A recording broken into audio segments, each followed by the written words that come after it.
کل کے سبق میں مولانا اس میں تفضیل کی بحث ہم نے پڑھی تھی بھائی. اس میں تفضیل بتلایا تھا ایسا اسم ہے جو مشتق ہو فعل سے تاکہ وہ دلالت کرے موصوف پر ساتھ غیر پر زیادتی کے، اور اس کا صیغہ افعال آتا ہے اور لہذا یہ صرف ثلاثی مجرد سے آئے گا، اور نیز ثلاثی مجرد کے وہ ابواب جن میں لون اور عیب والا معنی پایا جائے، عیب ظاہری والا معنی ان سے بھی نہیں آئے گا، جبکہ عیب باطنی والے افعال سے اس میں تفضیل آتا ہے بھائی. اب اگر ثلاثی مجرد میں سے لون اور عیب والا ہے اور یا ثلاثی مجرد ہے ہی نہیں سرے سے، ثلاثی مزید ہے یا رباعی ہے یا رباعی مجرد ہے یا رباعی مزید ہے، تو اس کے بنانے کا کیا طریقہ بتلایا تھا کہ ثلاثی سے اس میں تفضیل کا صیغہ بنا لیں جو کس پر دلالت کرے، شدت پر، قوت پر اور مبالغہ اور کثرت وغیرہ پر دلالت کرے، اشد، اکثر، اقوا وغیرہ، اور اس کے آگے جس لون اور عیب والے معنی کو یا ثلاثی مزید کو یا رباعی مجرد یا رباعی مزید سے آپ بنانا چاہتے تھے، ان کے مصدر کو منصوب لے آئیں تمیز ہونے کی بنا پر. تو کہیں گے فلان اشد استخراجا من کا. اور قیاس کہتے ہیں اس کا یہ ہے مولانا کہ یہ فاعل سے آنا چاہیے بھائی، اس لیے کہ اگر مفعول سے بھی آئے تو ہمیں پتہ نہیں چلے گا کہ یہ فاعل سے آیا ہے اس میں تفصیل یا مفعول سے. ہاں قلیل مفعول سے بھی آئے ہیں، مثال کے طور پر آذر معذور سے آیا، اشہر زیادہ مشغول بھائی، اشغل زیادہ مشغول، اشہر زیادہ مشہور. اور اس کے استعمال کے 3 طریقے بتلائے تھے، یا اضافت کے ساتھ ہوگا، یا الف لام کے ساتھ ہوگا، یا مین کے ساتھ ہوگا، اور اصل استعمال اس کا کس کے ساتھ ہے؟ مین کے ساتھ ہے. اس کے بعد طریقہ بتلایا تھا کہ اگر موصوف مفرد ہو، تثنیہ ہو، جمع ہو، مذکر ہو، مؤنث ہو تو کیا طریقہ ہے لانے کا ان تینوں میں. تو بتلایا تھا کہ پہلا طریقہ جس کے اندر اضافت تھی وہی، اس کے اندر افراد و تذکیر بھی جائز ہے اور مطابقت بھی جائز ہے، جبکہ دوسرے طریقہ جو تھا الف لام والا اس میں مطابقت واجب ہے، اور تیسرے طریقے کے اندر ہمیشہ مفرد مذکر رہے گا، چاہے موصوف مفرد ہو، تثنیہ ہو، جمع ہو، مذکر ہو یا مؤنث، ہمیشہ کیا رہے گا اس میں تفضیل؟ مذکر اور مفرد رہے گا. اور تینوں صورتوں میں بتلایا تھا اس کے اندر فاعل ہوگا، اور وہ فاعل کیا ہوگی؟ ضمیر ہوگی بھائی. تو یہ کمزور عامل ہے مولانا، اس میں ظاہر میں عمل نہیں کرے گا. ضمیر میں بھی چونکہ ضمیر بھی مستتر ہے اور اس میں اس کا عمل بھی ظاہر نہیں ہوگا تو اس میں کوئی حرج نہیں ہے، تو اس میں ظاہر میں عمل نہیں کرے گا. ہاں اس میں ظاہر میں عمل کرنے کے لیے 3 شرائط ذکر کی تھیں اور یہ مسئلہ کحل کے نام سے مشہور ہے بھائی.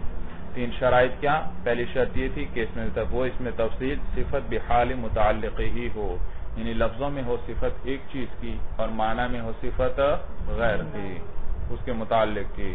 اور دوسری شرط یہ تھی کہ وہ متعلق جو ہے وہ مفضل ہو ایک اعتبار سے اور مفضل علیہ ہو دوسرے اعتبار سے.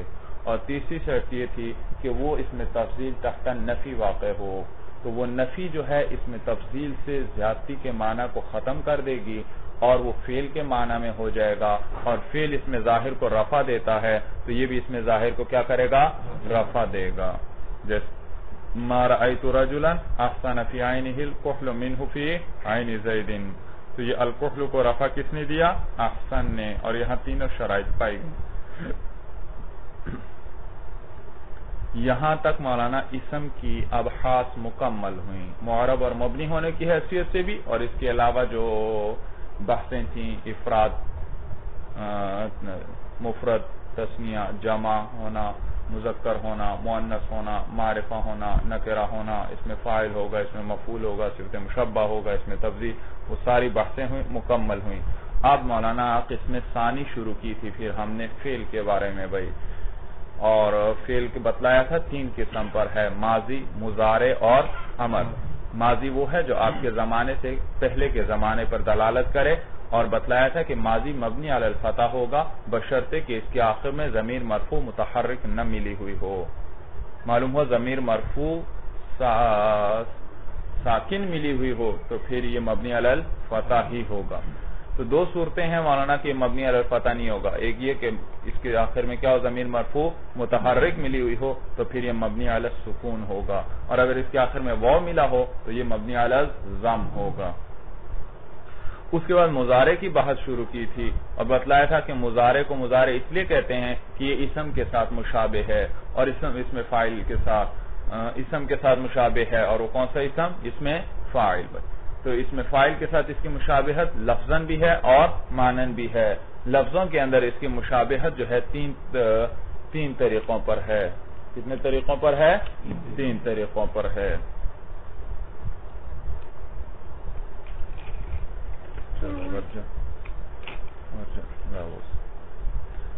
3 طریقوں پر ہے بھائی، 3 لحاظ سے ہے اس کی مشابہت لفظوں میں بھائی۔ اول حرکات و سکنات میں بھائی، اس میں فاعل کے منہ میں متحرک آ رہا ہے تو اس کے مقابلے میں جو فعل مضارع ہوگا اس میں بھی کیا آئے گا؟ متحرک۔ جہاں وہاں دوسرا ساکن ہے تو یہاں بھی دوسرا ساکن، وہاں تیسرا متحرک ہوگا تو یہاں بھی، تو اسی طرح اس کے حرکات و سکنات میں ایک جیسے ہوں گے دونوں بھائی۔ دوسری مشابہت کس چیز کے اندر تھی کہ جیسے اس میں فعل مضارع، جیسے اس میں فاعل پر لام تاکید داخل ہوتا ہے، اسی طرح فعل مضارع پر بھی کیا داخل ہوتا ہے؟ لام تاکید داخل ہوتا ہے۔ اور تیسری مشابہت کیا تھی کہ عدد حروف میں برابر تھے بھائی، اگر اس میں فاعل کے 4 حروف ہیں تو اس فعل مضارع کے بھی 4 ہوں گے، اس کے 5 ہیں تو اس کے بھی 5 ہوں گے، اس کے 6 ہیں تو اس کے بھی 6 ہوں گے۔ یہ تو تھی لفظی مشابہت۔ اور معنی کے اندر بھی مشابہت ہے مولانا، معنی کے اعتبار سے اس طرح کہ جس طرح اس میں فاعل کے اندر حال اور استقبال دونوں زمانے پائے جاتے ہیں، اسی طرح فعل مضارع میں بھی حال اور استقبال دونوں اور نیز مولانا جیسے اس میں فاعل نکرہ کی صفت بنتا ہے کبھی، اسی طرح فعل مضارع بھی کبھی نکرہ کی صفت بنتا ہے بھائی۔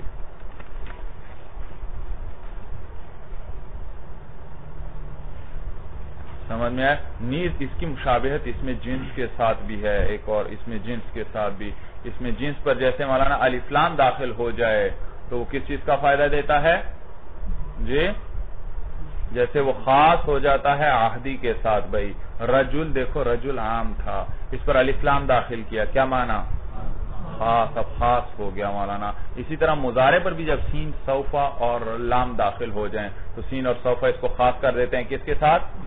استقبال کے ساتھ، اور لام اس کو خاص کر دیتا ہے کس کے ساتھ؟ حال کے ساتھ۔ لیکن یہ حال کے ساتھ خاص ہونا ہمیشہ نہیں ہوگا، کبھی لام صرف تاکید کے لیے آئے گا، کبھی تاکید کے ساتھ ساتھ حال کا فائدہ بھی دے گا بھائی۔ اس کے بعد بتایا تھا حروف مضارع جو آتے ہیں فعل مضارع کے شروع میں بھائی، وہ اگر ماضی 4 حرفی ہوگی تو وہ علامت مضارع کیا ہوگی؟ مضموم، اور اگر 4 حرفی نہیں ہے ماضی تو پھر مفتوح ہوگی بھائی، مفتوح ہوگی۔ اور اس کو معرب کیوں بنایا تھا؟ وجہ بتلائی تھی کہ اصل تو فعل کے اندر ہے مبنی ہونا، اور اسم میں اصل ہے معرب ہونا، اور فعل مضارع کی مشابہت آ گئی کس کے ساتھ؟ اسم کے ساتھ، لہذا اسم کے ساتھ جب مشابہت آئی تو اسم والا حکم بھی ہم نے دے دیا، اور وہ معرب ہوتا ہے تو یہ بھی کیا ہوا؟ معرب۔ لیکن یہ اس وقت ہے جبکہ اس کے ساتھ نون تاکید نہ ملا ہوا ہو، نون ثقیلہ خفیفہ، اور نون جمع نہ ملا ہو، اس لیے کہ نون جمع جب ساتھ مل جائے گا آخر میں ضمیر آ جائے گی، اب اعراب نہیں آ سکتا آخر میں بھائی۔ اور نون تاکید جب ساتھ ملے گا تو نون تاکید تو خاصہ ہے فعل کا، تو اب مولانا وہ مشابہت کیا ہوئی؟ جب فعل کا خاصہ آ گیا تو وہ مشابہت کمزور پڑ گئی، فعل کا خاصہ آ گیا تو اب دوبارہ وہی فعل والا حکم واپس لوٹ آئے گا، اور یہ کیا بن جائے گا؟ مبنی بن جائے گا بھائی۔ سمجھ میں آیا بھائی؟ جی نیز یہاں عبارت کے اندر آپ دیکھیں مولانا، وَفِعْلٌ يُشْبِهُ الْإِسْمَ بِإِحْدَى حُرُوفٍ أَتَيْنَ فِي أَوَّلِهِ، حروف أَتَيْنَ فِي أَوَّلِهِ، وہ حروف کون سے ہیں مولانا؟ أَتَيْنَ، فعل مضارع کے حروف کون سے ہیں؟ أَتَيْنَ ہیں۔ اور دیکھو مصنف نے کمال کیا بھائی، اتینا، ان 4 حروف سے ایک صیغہ بنا دیا باقاعدہ. اتینا کون سا صیغہ ہے؟ جمع مؤنث کا. اتا، اتیا، اتو، اتت، اتتا، اتینا. تو مطلب اور یہ تو اب مولانا اب یہاں اتینا سے مراد حروف، اب آپ اس کو صفت بھی بنا سکتے ہیں. حروف نکرہ، اور نکرہ کے بعد فعل آ جائے تو اس کی کیا بن جاتی ہے؟ صفات. ایسے حروف جو آئیں فی اول ہی، اس کے شروع میں. تو معنی کے اعتبار سے بھی آپ کا یہ معنی بھی بن جاتا ہے، اور ویسے اتینا کے حروف یہاں پر مراد لیں تو اس صورت میں بھی دونوں طرح آپ پڑھ سکتے ہیں اس کو. بھائی سمجھ میں آیا بھائی؟ تو اتینا، اور اتینا کا معنی کیا ہوتا ہے؟ آنا. اور یہ حروف بھی کیا ہیں؟ آتے ہیں فی اول ہی، اس کے شروع میں. بھائی اس کے بعد اعراب فعل مضارع کا بتلایا تھا کہ فعل مضارع کا اعراب 3 قسم پر ہے: رفع، نصب اور جزم. رفع، نصب اور جزم. جیسے هو یضرب، ولن یضرب، ولم یضرب.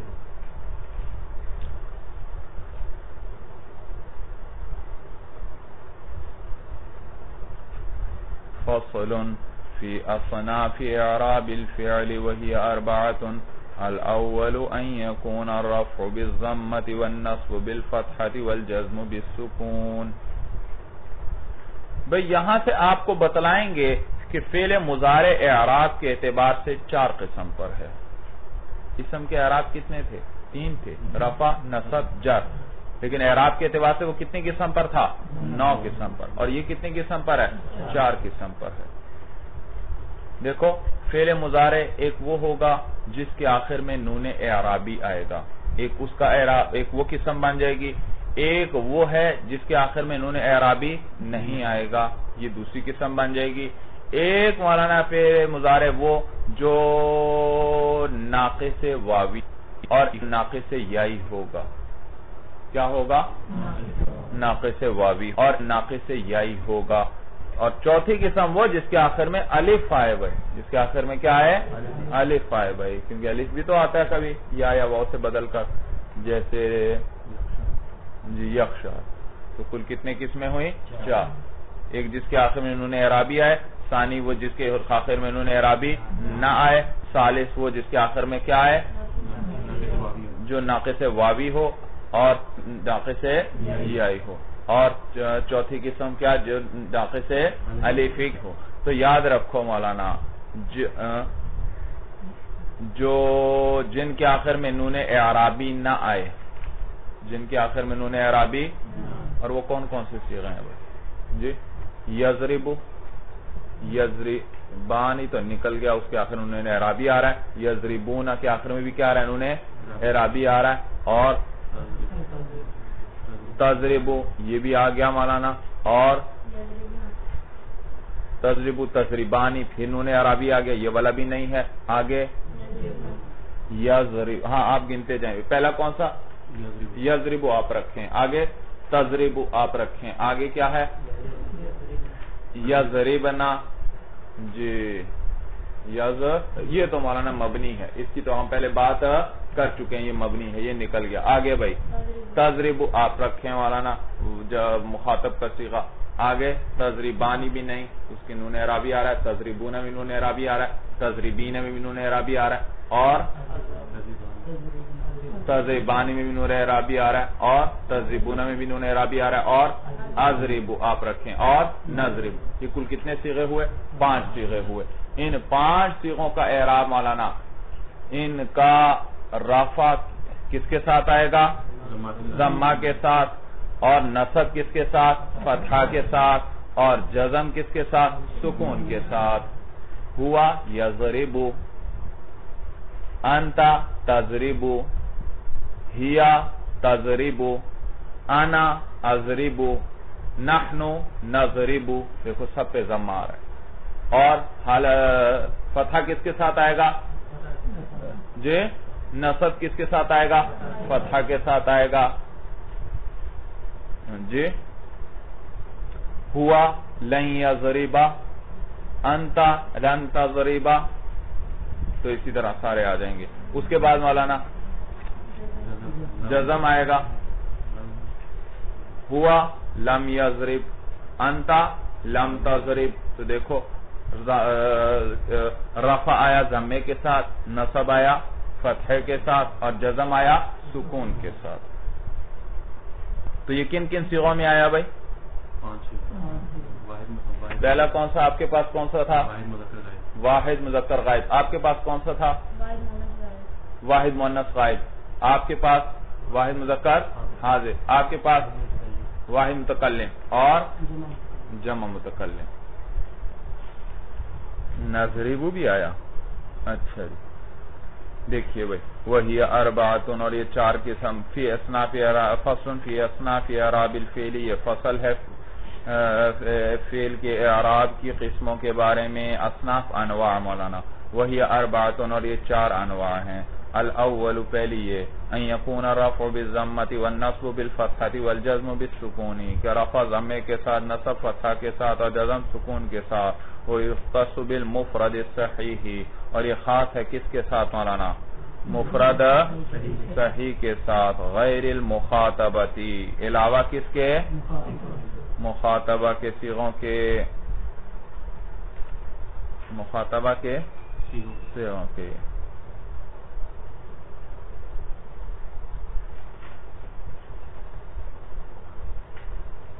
بالمفرد صحیح.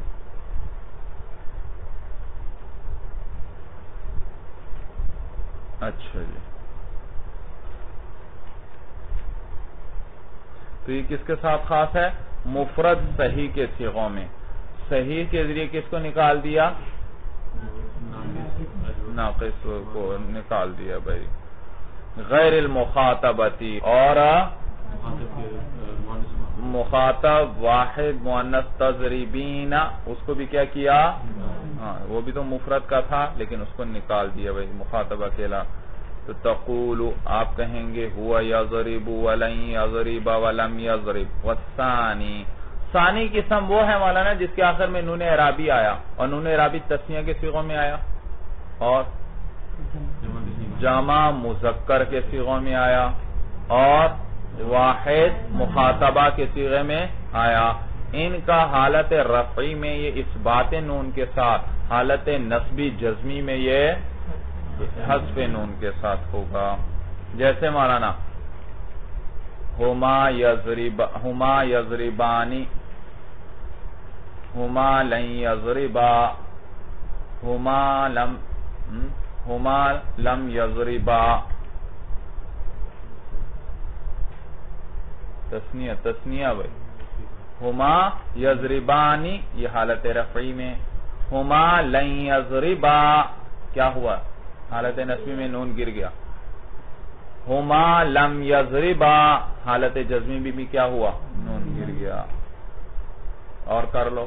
ہم یضربون حالت رفعی میں. ہم لن یضربو حالت نصبی میں. ہم لم یضربو حالت جزمی میں. والثانی دوسری قسم کیا ہے؟ ان یکون الرفع بثبوت النون، کے رفع آئے گا ثبوت نون کے ساتھ، اور نصب اور جزم آئے گا بحذفها حذف نون کے ساتھ. ویختص بالتثنیۃ، اور وہ خاص ہے تثنیہ کے ساتھ. وجمع المذکر، اور جمع مذکر کے ساتھ. والمفردۃ المخاطبۃ، اور مفرد مخاطبہ کے صیغوں کے ساتھ. صحیحا کان او غیرہ، یہ سارے صیغے چاہے صحیح کے ہوں یا غیر، چاہے ناقص ہی کے کیوں نہ صیغے ہوں، بس آخر میں نون اعرابی آ رہا ہے تو وہ اس نوع میں سے ہوگا. حالت رفعی میں اثبات نون ہوگا، اور حالت نصبی جزمی میں حذف نون.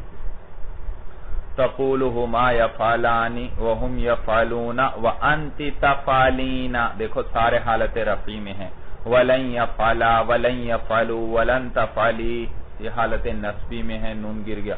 ولم تفعلا ولم تفعلو ولم تفعلی یہ حالت جزمی میں ہے.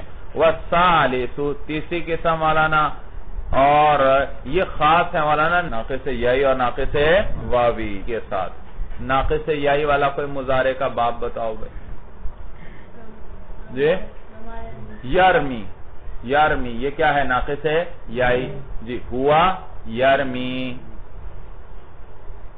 ہوا جی. اور حالت نصبی میں لاؤ ہوا لن یرمی، حالت جزمی میں لاؤ ہوا لم یرمی. اب آپ خود اعراب بنا لو بھائی. حالت رفعی میں ہوا یرمی، یہاں پر ضمہ آ رہا ہے تقدیرن ہے. کیا ہے؟ تقدیر ضمہ کے ساتھ. حالت نصبی میں فتح لفظی کے ساتھ لن یرمی، اور حالت جزمی میں لام کے حذف کے ساتھ آ جائے گا. تو اچھا واوی کی کوئی مثال بناؤ بھائی. واوی یدعو، ہوا یدعو، واو پر ضمہ آ رہا ہے کوئی؟ واو ساکن، تو کیا ہے؟ تقدیر ضمہ کے ساتھ. اور لن یدعو، واو پر کیا آ رہا ہے؟ فتح لفظی آ رہا ہے.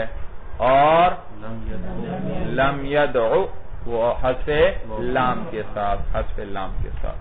تو یہ ناقص یائی ناقص واوی ہوگا. سمجھ میں آیا بھائی؟ لم یرمی.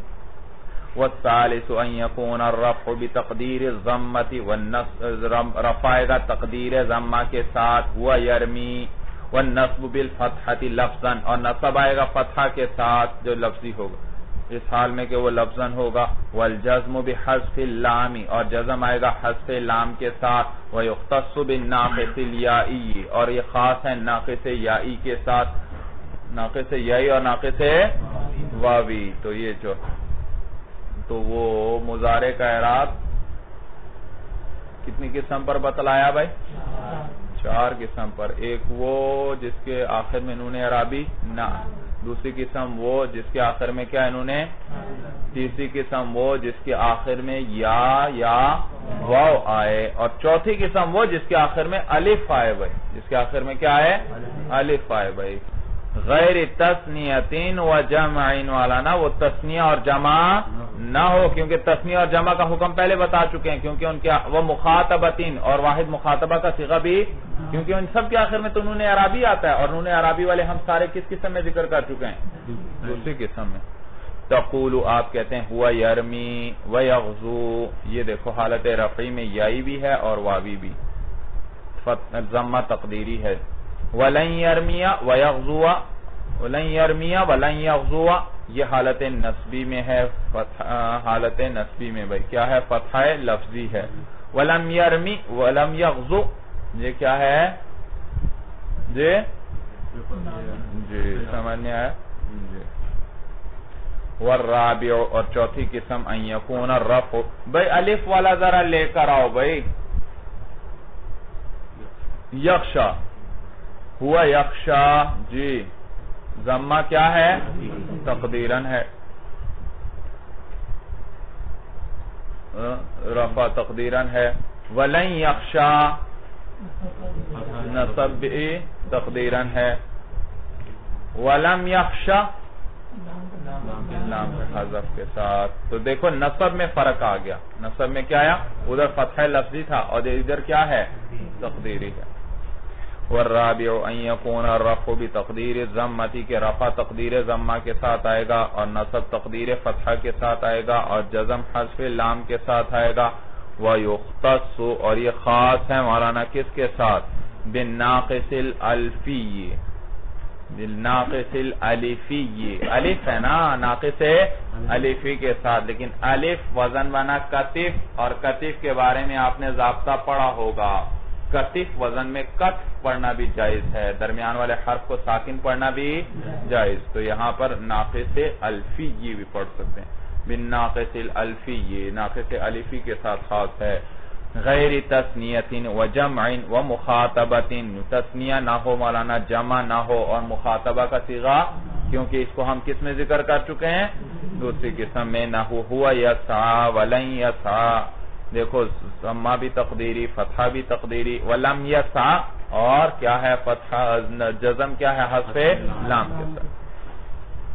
اب مولانا یہ تو بتلا دیا اعراب. اب عامل کون ہے؟ کون رفع دے گا، کون نصب دے گا، اور کون جر دے گا، وہ بتلائیں گے. کہتے ہیں المرفوع فصل المرفوع عاملہ معنوی، بھئی مرفوع کے اندر عامل کیا ہے؟ معنوی ہے. وہ کیا ہے؟ کہتے ہیں وہ تجردہ عن الناصب والجازم، وہ فعل مضارع کا خالی ہونا ہے ناصب اور جازم سے. کوئی نصب دینے والا عامل نہ آئے، کوئی جزم دینے والا عامل نہ آئے تو بس فعل مضارع مرفوع ہوگا. فعل مضارع کیا ہوگا؟ مرفوع ہوگا. تو دیکھو عامل ناصب اور جازم سے خالی ہونے کی صورت میں فعل مضارع کیا ہوگا؟ مرفوع. اسم کے اندر مبتدا بھی مرفوع ہوتا تھا لیکن وہ کس بنا پر؟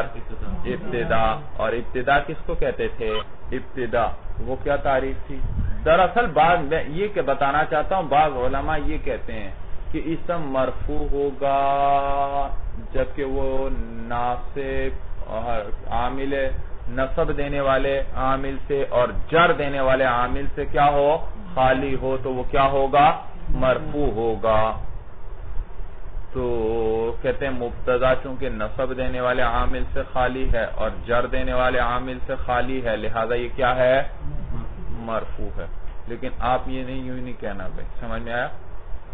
یہ اعراب تو صرف مضارع کا ہے کہ وہ ناصب اور جازم سے خالی ہو تو کیا ہوتا ہے؟ مرفوع.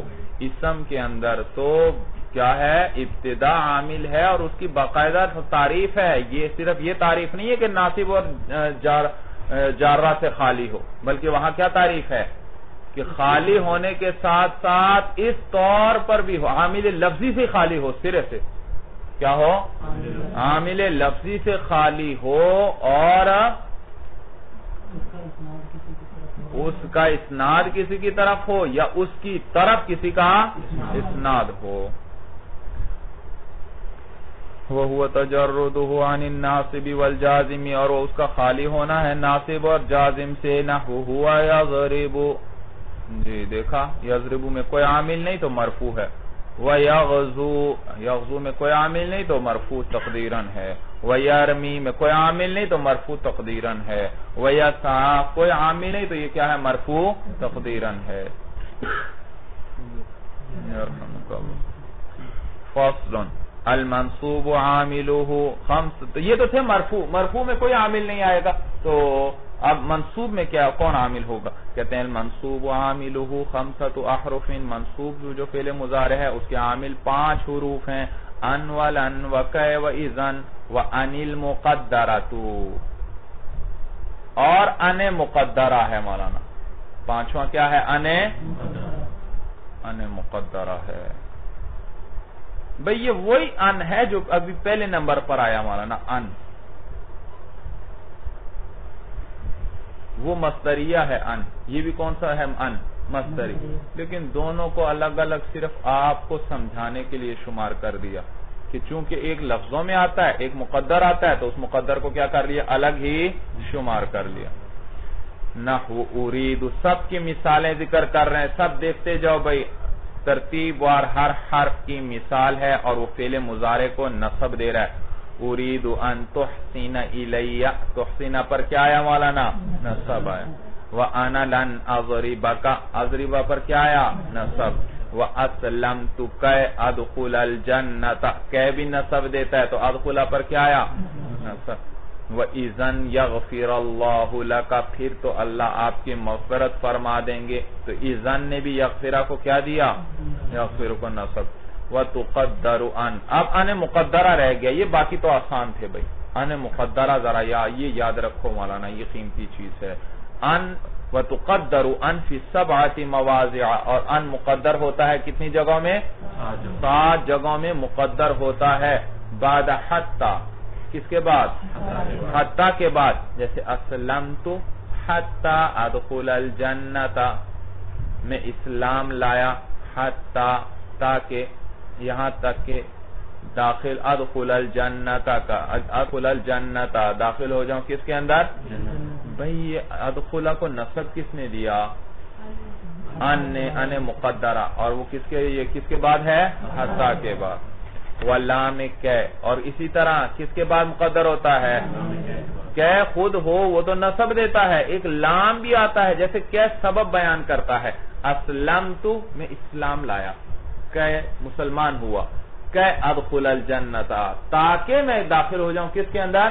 جنت کے اندر. تو وہ سببیت بیان کرتا ہے کہ ما قبل سبب ہے کس کے لیے؟ ما بعد کے لیے. اسلام سبب ہے کس چیز کے لیے؟ دخول جنت کے لیے. اسی طرح ایک لام بھی آتا ہے، وہ بھی بتلاتا ہے کہ ما قبل سبب ہے کس کے لیے؟ ما بعد کے لیے. اس کو لام کیا کہتے ہیں؟ کیا کہتے ہیں؟ لام کیا.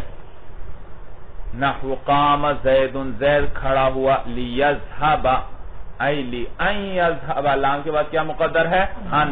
تو یہ کیا کا معنی ادا کر رہا ہے؟ سببیت بتلا رہا ہے مولانا کہ اس کا قیام سبب ہے کس چیز کا؟ اس کے جانے کا.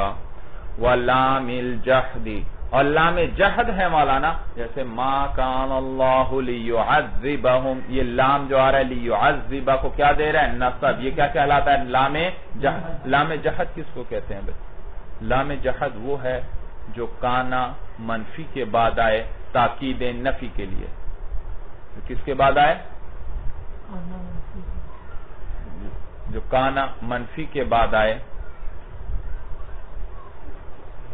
لام جہد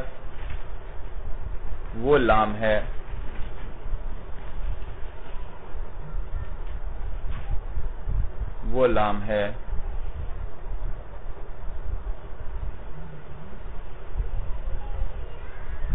جو کانا منفی کے بعد آئے تاکید نفی کے لیے. تاکید نفی کے لیے، نفی میں اور تاکید پیدا کر دیتا ہے مولانا. نیز مولانا کانا بھی منفی ہونا چاہیے، کانا بھی ماضی ہونا چاہیے بھائی. کانا بھی کیا ہونا چاہیے؟ ماضی ہو. یکونو نہ ہو مولانا، کانا ہو. کانا بھی کیا ہو؟ ماضی. لفظاً ماضی ہو یا مانن ماضی ہو. لفظاً ماضی ہو یا مانن ماضی ہو. لفظاً ماضی کی کیا مثال ہے؟ کانا. لفظاً ماضی کی کیا مثال ہے؟ کانا. مانن ماضی کی مثال لم یکن. مانن ماضی کی مثال لم یکن. بھئی یکون تو مضارع تھا، لیکن لم نے اس کو کس معنی میں کر دیا؟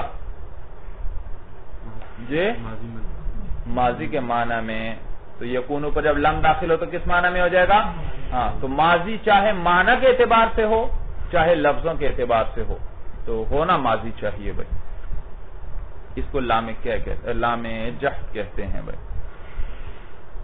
والفاء الواقعات فی جواب الامر، اور وہ فا جو واقع ہو کس کے جواب میں؟ امر کے جواب میں. امر کے بعد فا آ جائے. والنہی، اور نہی کے بعد. والاستفہامی، اور استفہام کے بعد. والنفی، اور نفی کے بعد. والتمنی، اور تمنی کے بعد. والعرضی، اور عرض کے بعد آ جائے. تو یہ 6 چیزوں کے جواب میں جو فا آتی ہے اس فا کے بعد بھی کیا مقدر ہوتا ہے؟ ان مقدر ہوتا ہے. ان کون سی 6 چیزیں ہیں بھائی؟ گن لو بھائی، شمار کر لو، زبانی یاد کرو بھائی. وہ فا جو کتنی چیزوں کے مقابلے میں ہے؟ اول کیا ہے؟ امر. ثانی نہی، نفی، استفہام، تمنی اور عرض.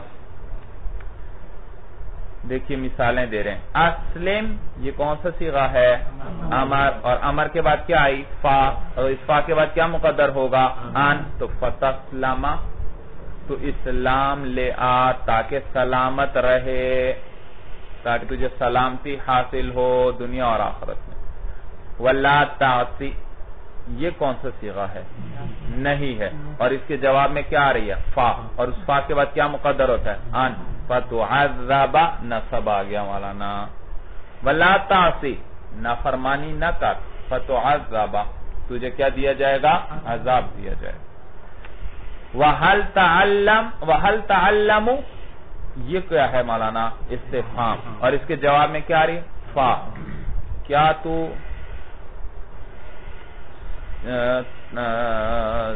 سیکھتا ہے؟ فتنجوا کیا ہونا چاہیے بھائی؟ فتنجو ہونا چاہیے، فتنجوا ہونا چاہیے. جی جس کے آخر میں وہ آتا تھا اس کا اعراب کیا تھا حالت نصبی میں؟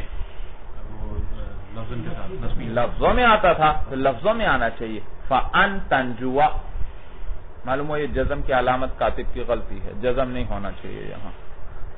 سمجھ میں آیا بھائی؟ جی فتنجو تاکہ تو نجات پائے. کیا تو تعلیم حاصل کرتا ہے, کیا تو سیکھتا ہے تاکہ تو نجات پائے. وما تزورنا یہ کیا ہے مولانا, جی نفی ہے, آپ ہماری زیارت نہیں کرتے. فَأَن اس کے جواب میں فایا تو فَأَن نُكْرِمَكَ پس ہم کیا کریں گے آپ کا اکرام. وَلَيْتَ لِي مَالًا فَأُنْفِقَهُ لیت لی کیا ہے, یہ تمنی ہے. لیت لی مالاً کاش میرے پاس مال ہوتا. فَأُنْفِقَهُ ہونا کیا چاہیے تھا انفقوہ, لیکن فا جو آ رہی ہے کس کے جواب میں تمنی, اور اس کے بعد کیا مقدر ہوتا ہے ان, تو لہذا فَأُنْفِقَهُ کاش میرے پاس مال ہوتا تو میں اس کو خرچ کرتا. وَأَلَا تَنزِلُ بِنَا فَتُصِيبَ خَيْرًا أَلَا تَنزِلُ بِنَا یہ کیا ہے مولانا, عرض ہے بھائی. أَلَا تَنزِلُ بِنَا کیا آپ ہمارے پاس تشریف نہیں لاتے. فَتُصِيبَ خَيْرًا تو ان نے تصیبہ کو کیا دے دیا, نصب دیا ہے. فَتُصِيبَ پس تجھے آپ کو خیر پہنچے گی. کیا آپ ہمارے پاس نہیں آتے کہ آپ کو نفع حاصل ہوگا. تو یہ فا جو 6 چیزوں کے جواب میں ہے اس کے بعد کیا مقدر ہوتا ہے ان. اسی طرح وہ واو جو انہی 6 چیزوں کے بعد ہے اس کے بعد کے بھی کیا مقدر ہوتا ہے ان. وَبَعْدَ الْوَاوِ الْوَاقِعَةِ اور اسی طرح وہ واو بھئی وہ واو الْوَاقِعَةِ فِي جَوَابِ هَذِهِ الْمَوَاضِعِ جو ان جگہوں کے جواب میں آتا ہے. کذالک وہ بھی اسی طرح ہے. نحو اسلم و تسلم ای و ان تسلم الى آخرہ, آخر تک ساری مثالیں آپ فا کی جگہ کیا رکھ کر لیں, واو رکھ کر لیں. بھئی ان کے بعد یہ ان کیوں مقدر ہوتا ہے, کیا وجہ ہے؟ وجہ یہ مولانا یہ چیزیں ہیں انشاء. یہ چیزیں کیا ہیں انشاء ہیں. امر نہیں, نفی کو نکال دیں, امر نہیں استفہام تمنی اور یہ کیا ہے انشاء ہیں. اور فا کے ما بعد جو آ رہا ہے پہلے مضارع وہ خبر ہے. وہ کیا ہے خبر ہے. تو دونوں کلام کے مختلف قسمیں ہو گئیں. ایک انشاء ہوا اور ایک کیا ہوا خبر ہوئی. اور انشاء اور خبر تو ایک دوسرے کی ضد ہیں. اور آپ اور فا اور واو کے ذریعے کیا کیا جاتا ہے عطف کیا جاتا ہے. اور عطف کے لیے بھی مولانا کوئی مناسبت ضروری ہوتی ہے. بغیر وجہ کے کبھی بھی عطف نہیں کر سکتے آپ. آپ کہتے ہیں قام زید وجلس عمر, زید کھڑا ہوا اور عمر بیٹھ گیا. آپ عطف کرنا چاہتے ہیں, عطف کرنا درمیان میں نہیں بھائی مولانا عطف آپ نہیں کر سکتے. اجازت نہیں ہے آپ کو عطف کرنے کی, الا یہ کہ مناسبت ہو مولانا. اس چیزیں مناسبت ہو, مسند میں بھی مناسبت ہو, مسند الیہ میں بھی مناسبت ہو. قیام اور جلوس میں مناسبت ہے مولانا. قیام اور جلوس میں کیا ہے مناسبت ہے مولانا. اور عامر اور زید میں بھی مناسبت ہونا ضروری. یہ دونوں دوست ہوں یا یہ دونوں بھائی ہوں یا ان کا آپس میں تعلق ہو, پھر کہہ سکتے ہیں آپ قام زید وجلس عمر. اگر یہ اجنبی ہے مولانا پھر عطف صحیح نہیں ہے مولانا, کیونکہ ٹھیک ہے قام اور جلس میں تو مناسبت ہے لیکن زید اور عمر میں تو کوئی مناسبت نہیں, نہ کوئی تعلق ہے, نہ جانتے ہیں نہ کچھ ہے. پھر عطف کس چیز کا کر رہے ہیں؟ تو چونکہ دونوں دوست ہیں تو آپ دونوں کی بات بتلانا چاہتے ہیں, اب آپ عطف کر سکتے ہیں قام زید وجلس عمر. تو یہاں پر بھی مولانا معطوف علیہ کون ہے مولانا انشاء. اور عطف کس کا کرنا چاہتے ہیں آپ خبر کا, اور خبر کا عطف خبر پر ہو سکتا ہے انشاء پر نہیں. یاد رکھو انشاء کا عطف انشاء پہ ہوتا ہے, خبر کا عطف خبر پہ ہوتا ہے. تو یہاں تو آپ خبر کا عطف فا یا واو کے ذریعے کس پر کر رہے ہیں انشاء پر, اور یہ جائز ہے جائز نہیں. تو لہٰذا یہاں پر کیا مقدر نکالتے ہیں ان. یہ ان اس کو کس کی تعویل میں کر دے گا مفرد کی تعویل میں.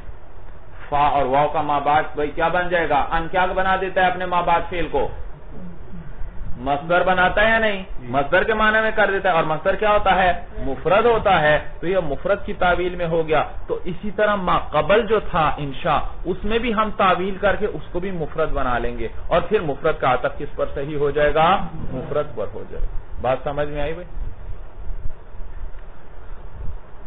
وَبَعْدَ او بمعنی اِلَىٰ ان او اِلَّا ان.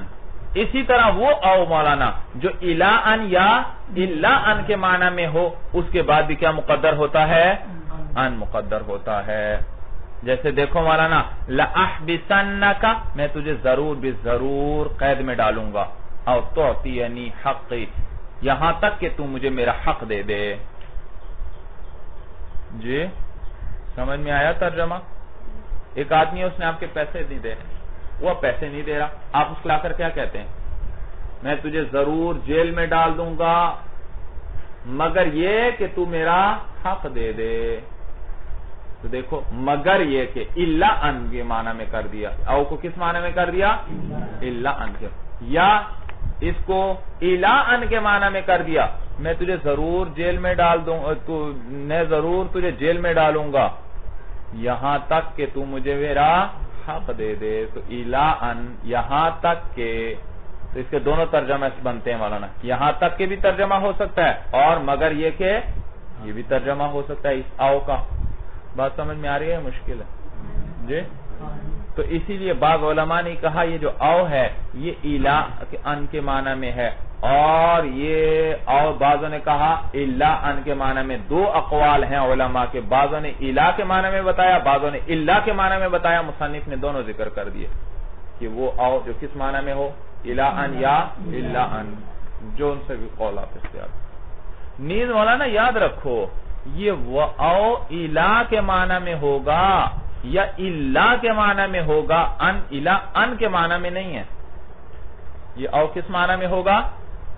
الا کے معنی میں یا الا کے معنی میں. اور پھر اس کے بعد ہم ان مقدر نکالیں گے، پھر کیا بن جائے گا؟ الا ان یا الا ان. اگر یہ پہلے سے الا ان کے معنی میں ہو تو پھر تو ایک ان پہلے بھی موجود، ایک ان دوبارہ بھی آ جائے گا، اور یہ تو تکرار محض ہے جس کا کوئی فائدہ نہیں. لہذا معلوم ہوا کہ یہ او بمانے الا کے ہے یا الا کے ہے، لیکن اس کے بعد کیا نکالتے ہیں؟ چونکہ ان مقدر ہوتا ہے تو مصنف نے اس کو عبارت میں ذکر کر دیا. وبعد او بمعنی الا ان او الا ان، اور اس واو کے بعد جو الا ان یا الا ان کے معنی میں ہو، جیسے لاحبسنک میں تجھے ضرور قید میں ڈالوں گا، تعطینی حقی یا تو مجھے میرا حق دے دے. وباب العطف اسی طرح واو عطف کے بعد بھی کیا مقدر ہوتا ہے؟ ان. اذا کان المعطوف علیہ اسما صریحا جبکہ معطوف علیہ کیا ہو؟ اس میں صریح ہو. بھئی ایک اس میں تعویلی ہوتا ہے، ایک اس میں صریح ہوتا ہے. اس میں تعویلی آسان بات ہے بھئی، اس میں تعویلی کس کو کہتے ہیں؟ یضربو پہ ان داخل کرو کیا بن گیا؟ اور ان یضربہ کس معنی میں ہے؟ ضربن. تو یہ بھی اسم ہے لیکن تعویلن ہے. ان یضربہ اسم ہے لیکن کیسا اسم ہے اس میں؟ اور ایک ہے کہ صراحتاً ضربن آ جائے. تو ایک ہے ضربن، یہ ہے اس میں صریح. ایک ہے ان یضربہ، یہ کیا ہے اس میں؟ تعویلی. تو دیکھو مولانا آپ کیا کرتے ہیں؟ ما قبل میں آیا تھا ضربن اور وہ تھا اس میں صریح، یا ما قبل میں آیا تھا قیامن، کیا آیا تھا؟ اور قیام کیا ہے؟ اسم ہے، مصدر ہے. اور اس پر آپ عطف کرنا چاہتے ہیں واو کے ذریعے کس کا؟ یضربو کا. کس کا عطف کر رہے ہیں؟ یضربو کا. اور بتائیے مولانا یضربو تو ہے فعل اور ما قبل میں ہے قیام اسم، اور اسم پر اسم کا عطف ہوتا ہے، فعل پر فعل کا عطف ہوتا ہے. لیکن یہاں پر آپ کیا کر رہے ہیں بھائی؟ اسم پر کس کا عطف کر رہے ہیں؟ فعل. لہذا اس فعل سے پہلے کیا مقدر نکال لیں گے؟ ان. یہ ان اس فعل کو کس معنی میں کر دے گا؟ اسم کر دے گا، بنا دے گا. اور اب اسم کا اسم پر عطف کیا ہو جائے گا؟ صحیح ہو جائے گا. تو لہذا مانا جب معطوف علیہ بھائی واو سے ما قبل کیا کہلاتا ہے؟ معطوف علیہ. ما بعد کیا کہلاتا ہے؟ معطوف. تو اگر معطوف علیہ اس میں صریح ہو تو واو کے ما بعد جب فعل مضارع آ رہا ہو تو اس واو کے بعد کیا نکال لیتے ہیں؟ ان مقدر ہوتا ہے. وباب العطف اور واو عطف کے بعد اذا کان المعطوف علیہ اسما صریحا جبکہ معطوف علیہ اس میں صریح ہو. نحو اعجبنی قیامک مجھے ہے تعجب میں ڈالا قیامک تیرے قیام نے. وتخرج ای وان تخرج کیونکہ ان تخرج کا عطف کس پر ہے؟ قیامک پر. مجھے تیرے قیام کھڑے ہونے نے تعجب میں ڈالا اور تیرے نکلنے نے. کس نے؟ تو اب تخرج کا عطف قیام کا پر ہو رہا ہے اور تخرج تو فعل ہے اور فعل کا عطف اسم پر نہیں، تو لہذا یہاں کیا مقدر نکالا؟ ان. اب مطلب صحیح ہوا. صورت سمجھ میں آ رہی ہے؟ جی اب ذرا دوہراؤ بھائی، یہ بڑی قیمتی چیز ہے، یاد کرو بھائی. بھائی ان کتنی جگہ مقدر ہوتا ہے؟ 7 جگہ مقدر ہوتا ہے. اول حتی کے بعد، دوم جی لام کہہ کے بعد، سوم لام جہد کے بعد، چہارم وہ فا جو کتنی چیزوں کے جواب میں آئے؟ 6. اور اسی طرح پانچویں جگہ کون سی ہے؟ وہ واو جو انہی 6 چیزوں کے جواب میں آئے. اور اگلا کیا ہے مولانا؟ چھٹا کیا ہے؟ وہ او جو کس معنی میں ہو؟ لان. اور 7واں کیا ہے؟ واو عطف. ان سب کے بعد کیا مقدر ہوگا؟ ان مقدر ہوگا. جی اچھا، وہ واو اور فا جو 6 چیزوں کے جواب میں ہے، کن 6 چیزوں کے جواب میں؟ اول کیا ہے؟ امر. ثانی نہیں. ثالث نفی. ثالث کیا ہے؟ نفی. رابع استفہام. آگے تمنی. اور چھٹی کیا ہے؟ عرض. جی سمجھ میں؟ جی دوبارہ دوہرا لو بھائی مولانا، دوبارہ دوہرا لو. جی ان کتنی چیزوں کے بعد مقدر ہوگا؟ 7 چیزوں کے بعد. اول ترتیب سے چلو. حتی. ثانی لام کیا ہے؟ ثالث لام جہد. رابع جی پانچواں. چھٹا وہ او جو، اور 7واں.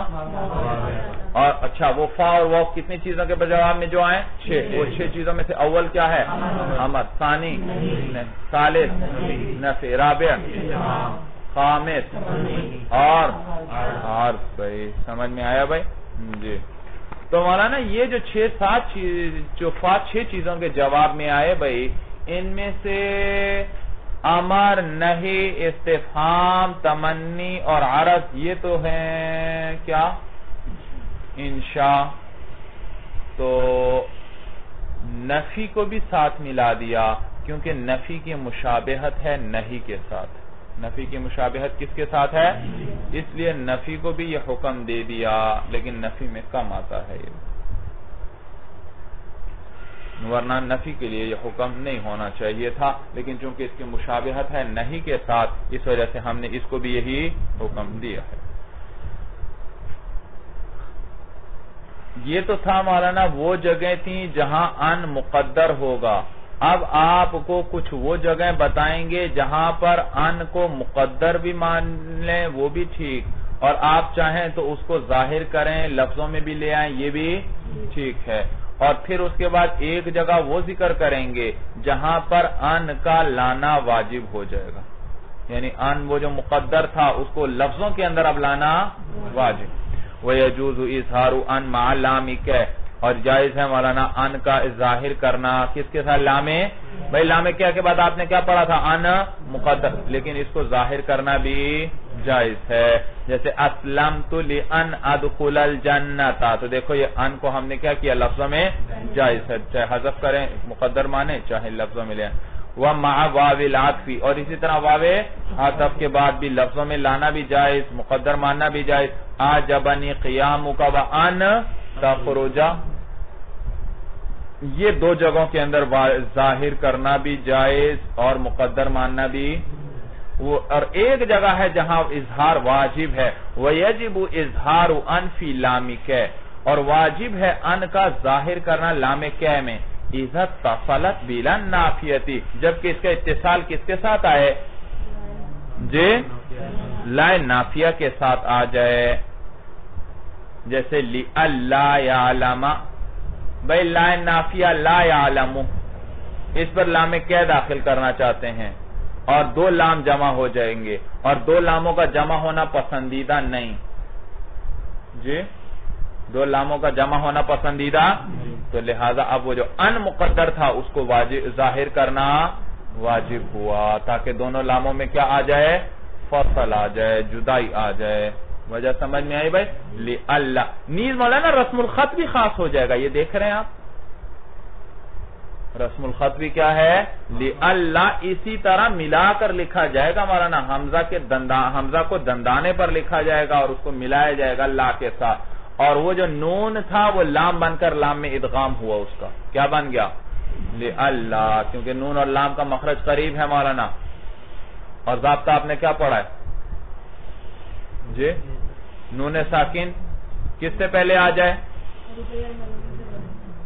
یرملون سے پہلے اگر نون ساکن آ جائے تو اس کو اسی حرف کی جنس سے بدل کر کیا کرتے ہیں اس میں، اور یرملون میں ایک کیا ہے لام، اور یہاں لِأَن لا تھا تو اس لا سے پہلے کیا ہے نون ساکن، تو اس نون ساکن کو بھی لام کر کے اس کا لام میں ادغام کیا لِأَلَّا ہوا۔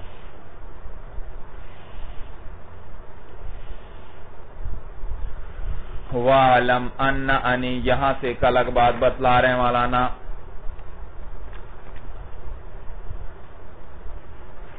اسی ان کے بارے میں ہے، کہتے ہیں بھئی یاد رکھو یہ علم کے لفظ کے بعد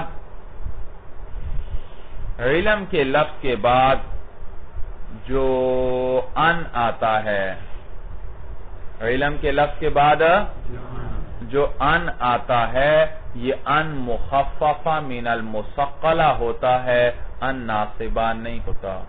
ان مخففہ من المثقلہ جانتے ہو؟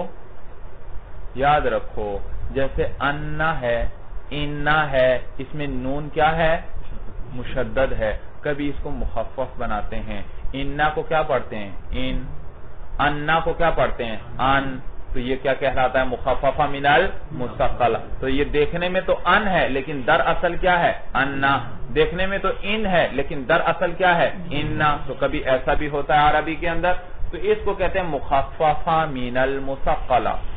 تو یاد رکھو علم کے لفظ کے بعد اگر ان آ جائے تو وہ ان ناصبہ مصدریہ، وہ ان ناصبہ مصدریہ نہیں ہوگا بلکہ کیا ہوگا مخففہ من المثقلہ ہوگا۔ سمجھ میں آیا جی؟ اور نیز یاد رکھو مولانا علم سے مراد مادہ علم نہیں مراد، کہ عین لام میم کے مادے کے بعد اگر ان آ جائے تو وہ کس معنی میں ہوگا، وہ کیا ہوگا مخففہ من بلکہ اس سے مراد ہر وہ فعل ہے جو یقین پہ دلالت کرے۔ علم کس چیز پہ دلالت کرتا ہے؟ یقین پہ مولانا، کس پہ دلالت کرتا ہے؟ یقین کا علم کا معنی بھائی آپ نے پڑھا نہیں، علمتو کا کیا معنی ہے؟ علمتو کس لیے آتا ہے حال قلوب میں سے؟ یقین کے لیے آتا ہے۔ تو علم تو وہ افعال جو یقین پر دلالت کریں ان کے بعد جب بھی ان آئے گا وہ کون سا ہوگا؟ ان مخففہ من المثقلہ ہوگا، ان مصدریہ ناصبہ نہیں ہوگا۔ کیوں نہیں ہوگا؟ وجہ یہ مولانا کہ یہ جو ان مصدریہ ناصبہ ہوتا ہے، ان مصدریہ یہ امید کے لیے آتا ہے۔ یہ کس چیز پہ دلالت کرتا ہے؟ امید پر دلالت کرتا ہے۔ اور انا جو ہے وہ کس پہ دلالت کرتا ہے؟ یقین پہ دلالت کرتا ہے۔ اور علم بھی کس پہ دلالت کرتا ہے؟ یقین پہ۔ تو یقین والے کے ساتھ یقین والا حرف آنا چاہیے، امید والا حرف نہیں آنا چاہیے۔ یقین بھی ہو اور امید ہو، صرف یہ دونوں جہاں ہو سکتی ہیں چیزیں نہیں، یا تو یقین ہوگا یا صرف کیا ہوگی امید ہوگی۔ تو علم یقین پہ دلالت کر رہا ہے تو اس کے ساتھ بھی کیا آئے گا؟ انا آئے گا جو یقین پہ دلالت کر رہا ہے۔ وَعَلَمْ أَنَّ جان لے تو کہ بے شک ان، یہ دوسرا ان ہے مولانا، الواقعات وہ ان جو واقع ہو۔ وَعَلَمْ أَنَّ أَنِ الْوَاقِعَةَ بَعْدَ الْعِلْمِ جان لے تو کہ وہ ان جو واقع ہو کس کے بعد؟ یہ ان ثانی ان سے لفظ ان مراد ہے، اور نون کو کسرہ دیا کیونکہ الساکن اذا حرک حرک بالکسر، کیونکہ نون بھی ساکن آ رہا تھا، آگے الواقعہ کا لام بھی ساکن تھا، تو اجتماعی ساکن لا غیر حدی ہی آ رہا تھا، تو اول کو ہم نے کیا دی؟ حرکت دی، اور حرکت کون سی دیں گے؟ کسرے کی دیں گے۔ جان لے تو کہ وہ ان جو واقع ہو علم کے بعد، لیست ہی الناصبۃ للفعل المضارع، یہ فعل مضارع کو نصب دینے والا نہیں ہے، وانما ہی المخففۃ من المثقلۃ، یہ تو کیا ہے؟ مخففہ من المثقلہ ہے۔ اور ان فعل مضارع کو نصب دیتا ہے؟ وہ تو نہیں دیتا، اس لیے کہا کہ یہ فعل مضارع کو نصب نہیں دے گا، یہ تو مخففہ من المثقلہ ہے۔ جیسے کیا ہے؟ علمت ان سیقوم، علمت کے بعد کیا آیا؟ ان۔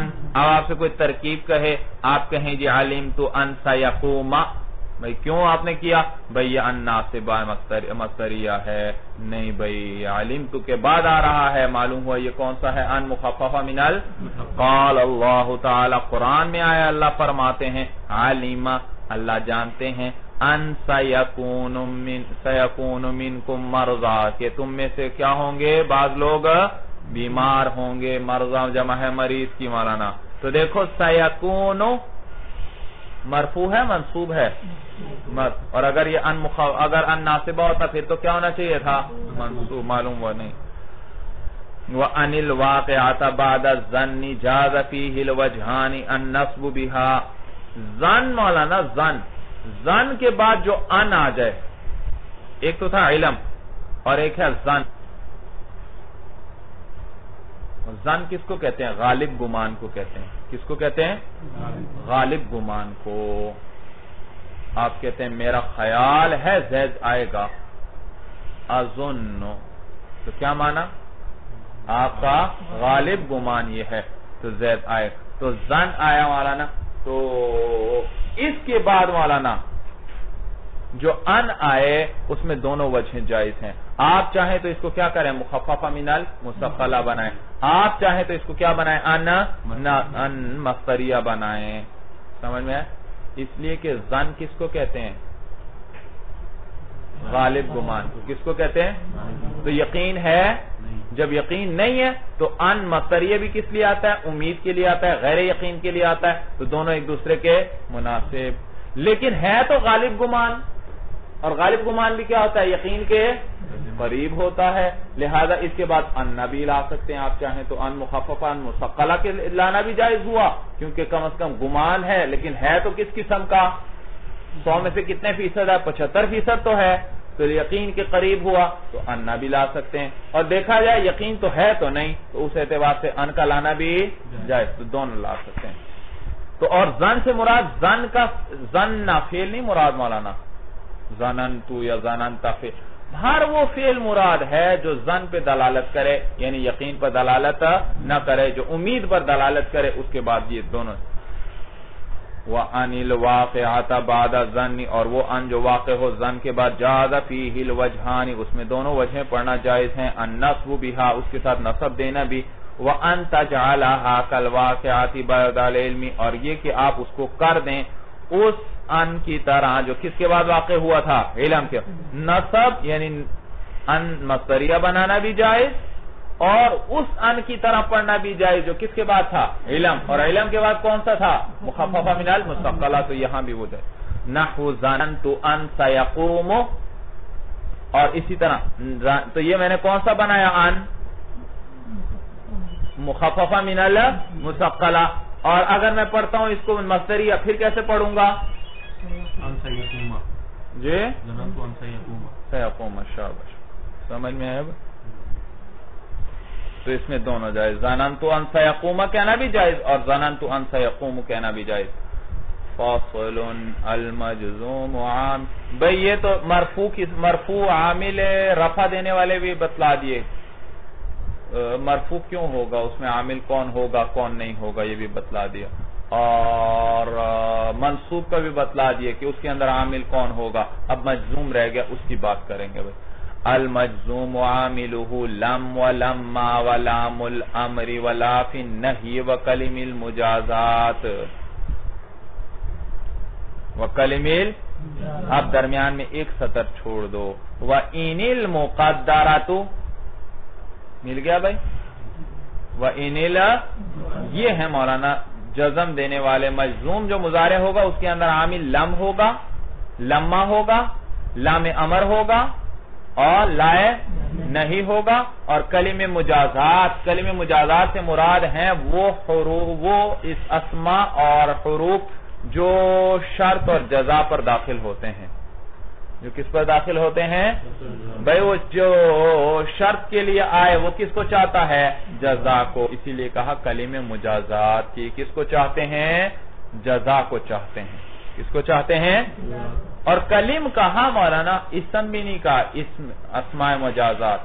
یہ بھی نہیں کہا حروف مجازات، اس لیے کہ ان میں سے بعض اسماء ہیں بعض حروف ہیں، تو کلم سے تعبیر کیا، اور کلمہ شامل ہے اسم کو بھی اور حرف کو بھی، اور کلمہ مجازات ہیں، اور وَإِنِ الْمُقَدَّرَةُ، اور کیا ہے انہیں مقدرہ ہے، یہ وہی ان ہے جو ابھی کدھر گیا بھائی کلمہ مجازات میں آیا، وَهِيَ ان، وہ کیا ہے، ہاں یوں پڑھو، اور کلمہ مجازات ہیں بس مولانا یہ ہیں عامل، لم، لما، لام امر، لا نہیں، اور کلمہ مجازات، یہ سارے نصب دیں، یہ سارے جزم دیں گے فعل مضارع کو۔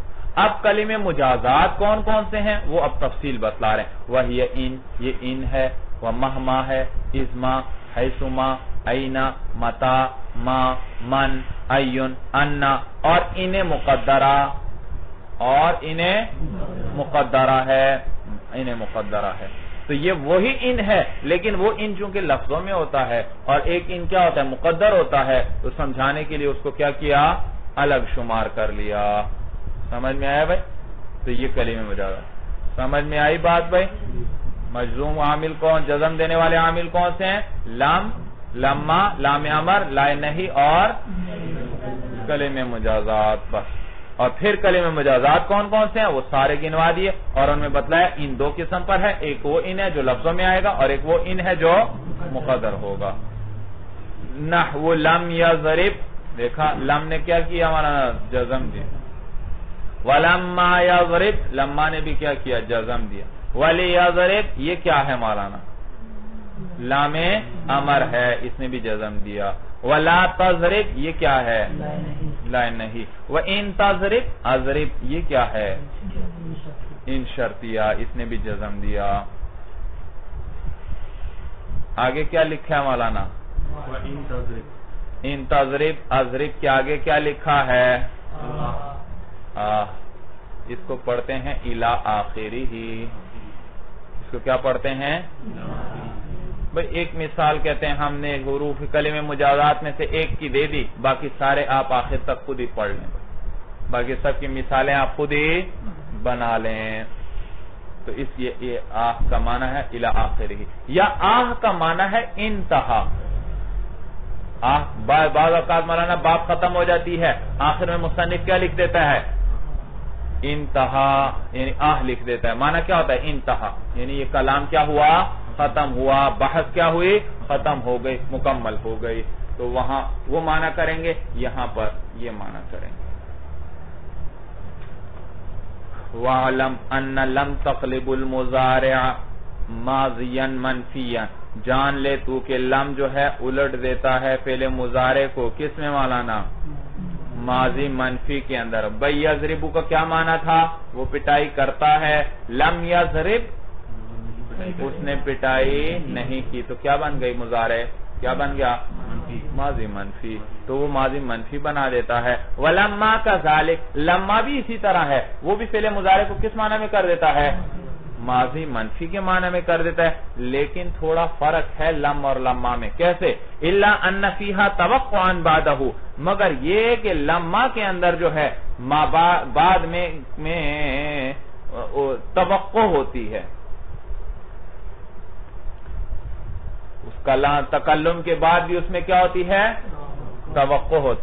میں کہتا ہوں لم یقم زید، کیا معنی زید کھڑا نہیں ہوا، اور ایک ہے میں کہتا ہوں لما یقم زید، زید ابھی تک کھڑا نہیں ہوا، کیا معنی آگے اس کی امید ہے، آگے کھڑے ہونے کی، میں اسی لیے کہہ رہا ہوں ابھی تک نہیں کھڑا ہوا یعنی آگے امید ہے، تو اس کے اندر توقع ہوتی ہے تکلم کے بعد بھی، جبکہ لما کے اندر ما بعد میں توقع نہیں ہو۔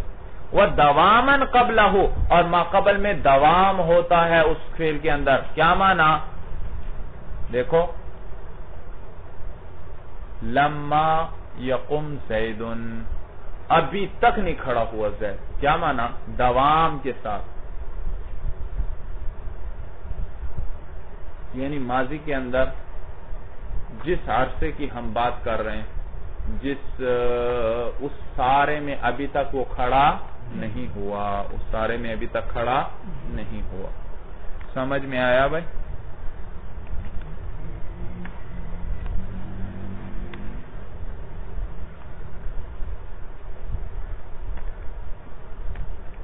نحو قام الامیر، آپ کہتے ہیں امیر کھڑا ہو گیا، لما یرکب ابھی تک سوار نہیں، تو ما قبل میں کیا ہے؟ دوام ہے، ابھی تک سوار نہیں ہوا، جب سے کھڑا ہوا ہے اس کے بعد ابھی تک، اور نیز امید بھی آگے ہے کہ ابھی اس کے سوار ہونے کی امید۔ وَأَيْضًا يَجُوزُ حَذْفُ الْفِعْلِ بَعْدَ لَمَّا خَاصَّةً، اور نیز فعل کو حذف کرنا بھی جائز ہے لما کے بعد خاص طور پر، فعل کو حذف کرنے کی بھی، میں کہتا ہوں قام الامیر لما، دیکھو لما کے بعد میں نے کیا؟ یرکب فعل کو کیا کر دیا؟ حذف کر دیا، یہ بھی جائز ہے، لیکن لم کے اندر فعل کو حذف کرنا جائز نہیں، جب لم آئے گا تو اس کے ساتھ فعل بھی آئے گا۔ وَأَيْضًا يَجُوزُ حَذْفُ الْفِعْلِ بَعْدَ لَمَّا خَاصَّةً، اور جائز ہے مولانا فعل کو حذف کرنا لما کے بعد خاص طور پر۔ تقول، آپ کہتے ہیں ندم زید ولما، زید شرمندہ ہوا، ولما ای لما ينفعه الندم، ابھی تک اس کو شرمندگی نے نفع نہیں دیا،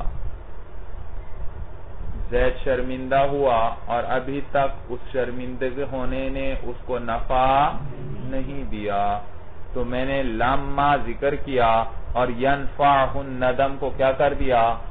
تو لما کے فعل کو حذف کرنا جائز۔ وَلَا تَقُولُوا، لیکن آپ یوں نہیں کہیں گے ندم زید ولم،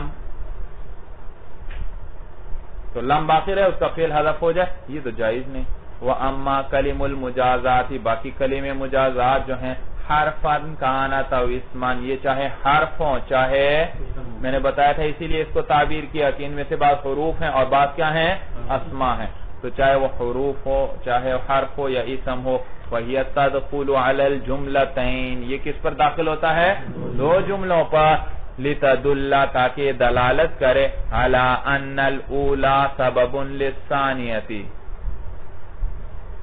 بھئی لِتَدُلَّ یہ فعل مضارع منصوب ہے، کیوں منصوب ہے؟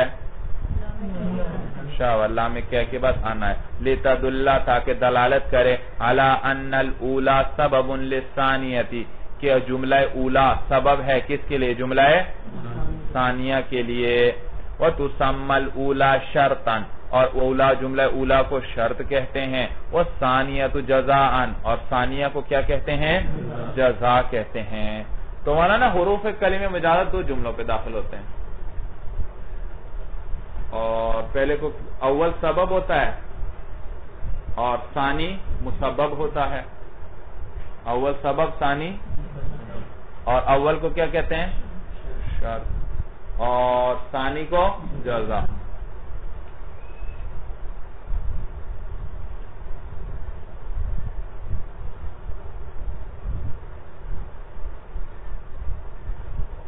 اب مولانا یہ جو این حرف شرط ہے، حروف شرط ہیں ان میں سے، یہ ان میں سے بات کیا کرتے ہیں؟ فعل شرط فعل مضارع کو جزم دیتے ہیں، کیا کرتے ہیں؟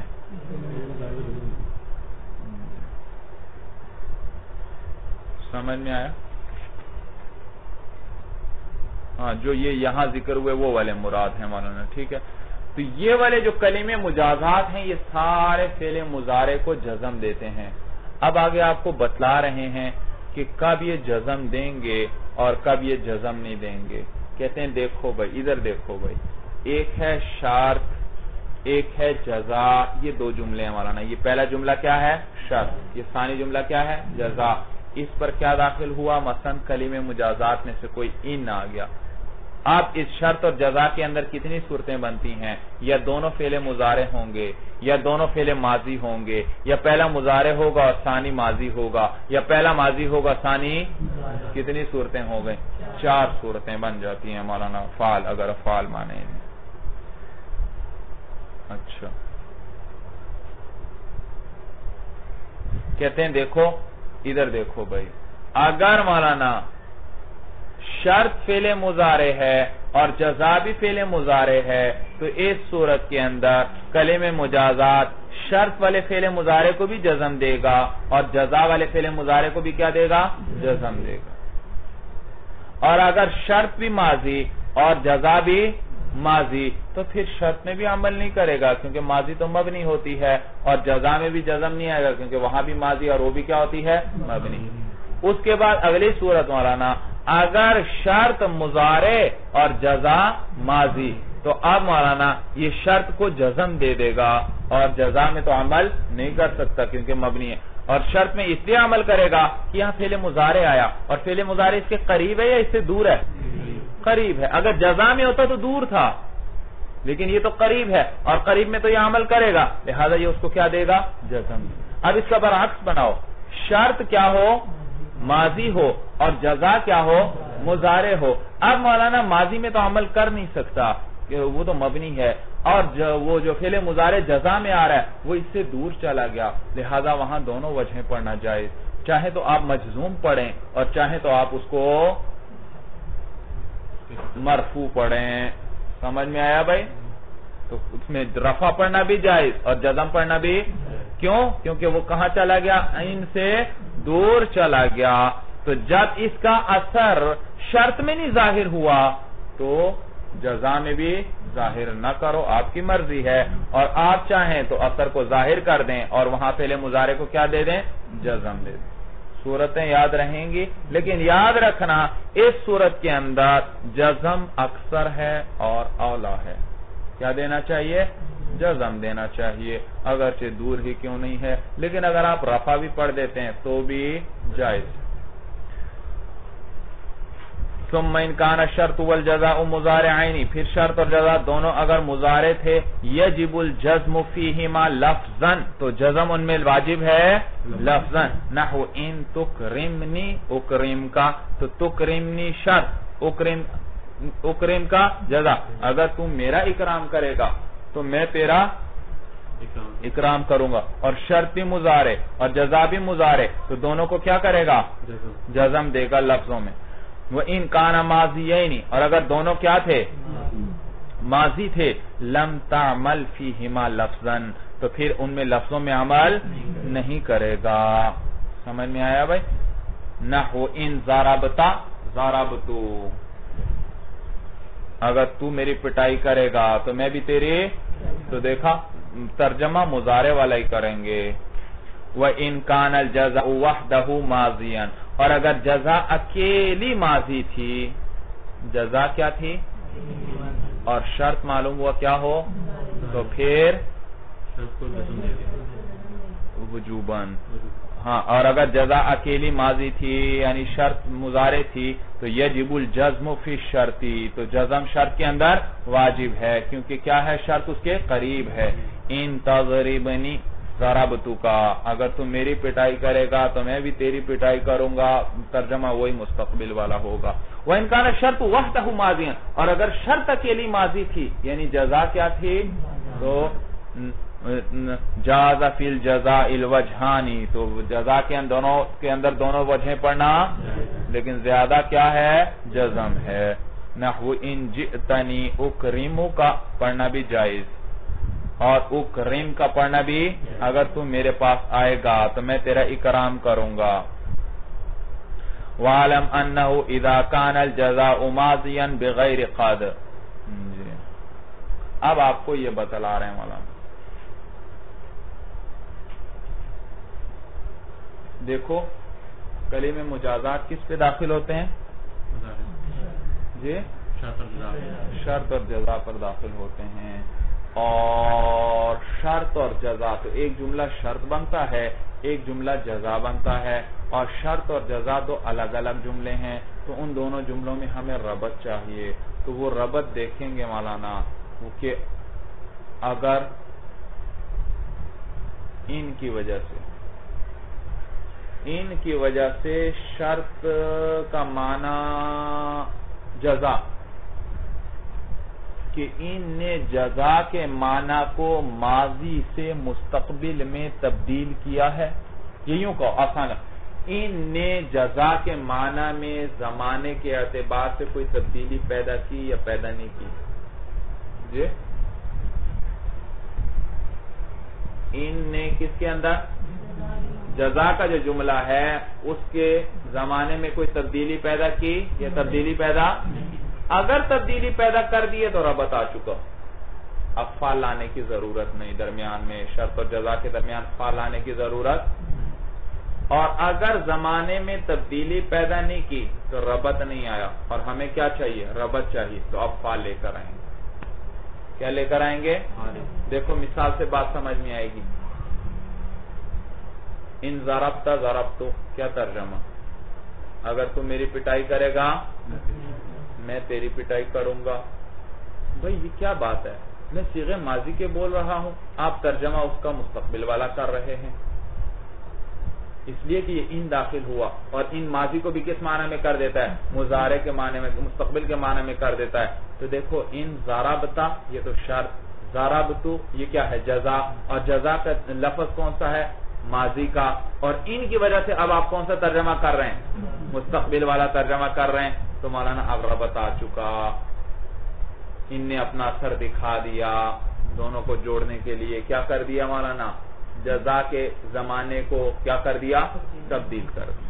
اب فا کی ضرورت نہیں مولانا، ان ضربتا ضربتو، جزا پر میں فا لایا نہیں، کیونکہ فا کی ضرورت ہے، کیونکہ فا تو لاتے ہیں ربط کے لیے، اور ربط تو پہلے ہی آ چکا ہے۔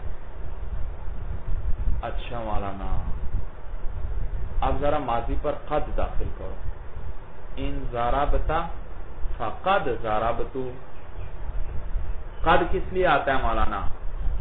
تحقیق کے لیے، تو قد جب ماضی پر داخل ہوا اس نے ماضی کو پکا کر دیا، کیا کر دیا؟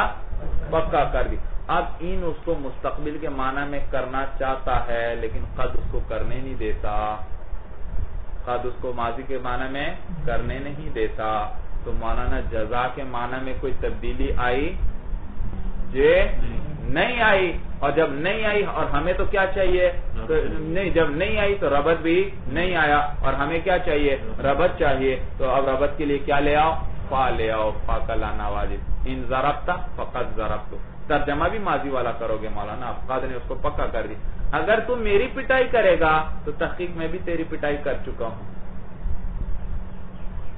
اگر تم میری پٹائی کرے گا تو تحقیق میں بھی تیری پٹائی، تو دیکھو کون سا ترجمہ کر رہے ہیں؟ جزا کا، ماضی والا کر، تو ان نے اثر دکھایا، جزا کے معنی میں تبدیلی پیدا کی، جب تبدیلی پیدا نہیں کی تو ربط آیا، ربط قد کی وجہ سے اس کے معنی میں کوئی تبدیلی نہیں ہوئی، اور تبدیلی نہیں ہوئی تو ربط نہیں آیا، جب ربط نہیں آیا تو اب ربط ہمیں چاہیے، تو اس کے لیے اب کیا لے کر آؤ؟ فا۔ بات سمجھ بھی آ رہی ہے، مشکل ہے؟ اچھا جملہ اسمیہ لے آؤ مولانا، ان ضربتنی فزید قائم، اگر تو نے میری پٹائی کی تو زید کھڑا ہے، بطور مثال کے بھئی فزید قائم۔ اچھا اب بتائیے مولانا، ان نے زید قائم کے معنی میں کوئی تبدیلی پیدا کی؟ وہ جیسے پہلے زید کھڑا ہے، وہ ابھی بھی وہی ترجمہ ہے، تو اب مولانا معلوم ہوا جزا کے اندر کوئی تبدیلی نہیں آئی زمانے میں، جب تبدیلی نہیں آئی تو ربط آیا نہیں، جب ربط نہیں آیا ہمیں تو کیا چاہیے؟ ربط چاہیے، اور پھر کیا لے کر آئیں گے؟ فا کا لانا واجب، اب فا لائیں گے، ان ضربتنی فزید قائم۔ اب ذرا مضارع لے کر آؤ، ان تضرب اضرب، بھائی دیکھو اگر تم میری پٹائی کرے گا تو میں بھی تیری پٹائی کروں گا۔ اضرب کا ترجمہ میں کیا کر رہا ہوں؟ میں تیری پٹائی کروں گا، مستقبل کا معنی اور مستقبل کا معنی،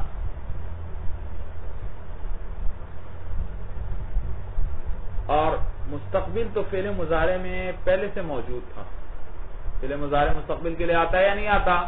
تو اس کے معنی میں کوئی تبدیلی آئی؟ تبدیلی نہیں آئی، تو اس کا پہلے مستقبل کا ترجمہ تھا، تبدیلی کوئی نہیں آئی، جب تبدیلی نہیں آئی تو ربط حاصل، اور ہمیں تو شرط و جزا میں کیا چاہیے؟ ربط چاہیے، تو پھر کیا لے کر آئیں گے؟ فا لے کر آئیں گے۔ لیکن اگر دیکھا جائے تو تبدیلی آ بھی چکی ہے، کس طرح؟ کہ پہلے مضارع کے دو ترجمے ہو سکتے تھے، حال بھی ہو سکتا تھا اور مستقبل، لیکن اب صرف کون سا ہو رہا ہے؟ استقبال. تو اس اعتبار سے تبدیلی آ چکی ہے. جب تبدیلی آ چکی ہے تو ربط آ چکا، جب ربط آ چکا تو فعل آنے کی ضرورت نہیں. لہذا مضارع کے اندر دونوں صورتیں جائز، فا کا لانا بھی جائز اور نہ لانا بھی. فا کا لانا اس لحاظ سے جائز کہ ربط نہیں آیا مولانا، کیونکہ مضارع میں پہلے سے استقبال کا معنی پایا جاتا تھا، تو ربط کے لیے کیا لے آئے؟ فا. اور اگر دیکھا جائے تو تبدیلی آ بھی چکی ہے، پہلے اس میں حال کا بھی معنی ہو سکتا تھا، لیکن اب صرف کس کا ہے؟ مستقبل. جب تبدیلی آ چکی ہے تو اس صورت میں پھر ربط آ چکا، لہذا فا نہیں لائیں گے. تو دونوں صورتیں جائز. صورت سمجھ میں آ رہی ہے؟ ضابطہ یاد رہے گا.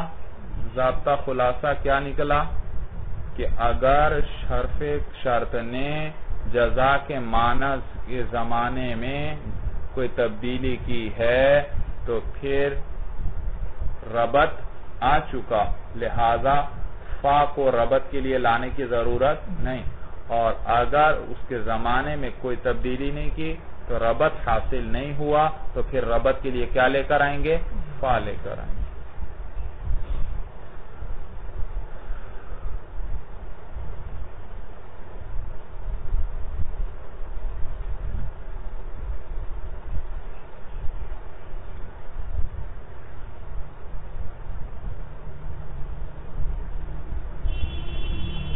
اب آپ مجھے بتائیں مولانا، اگر بتاؤ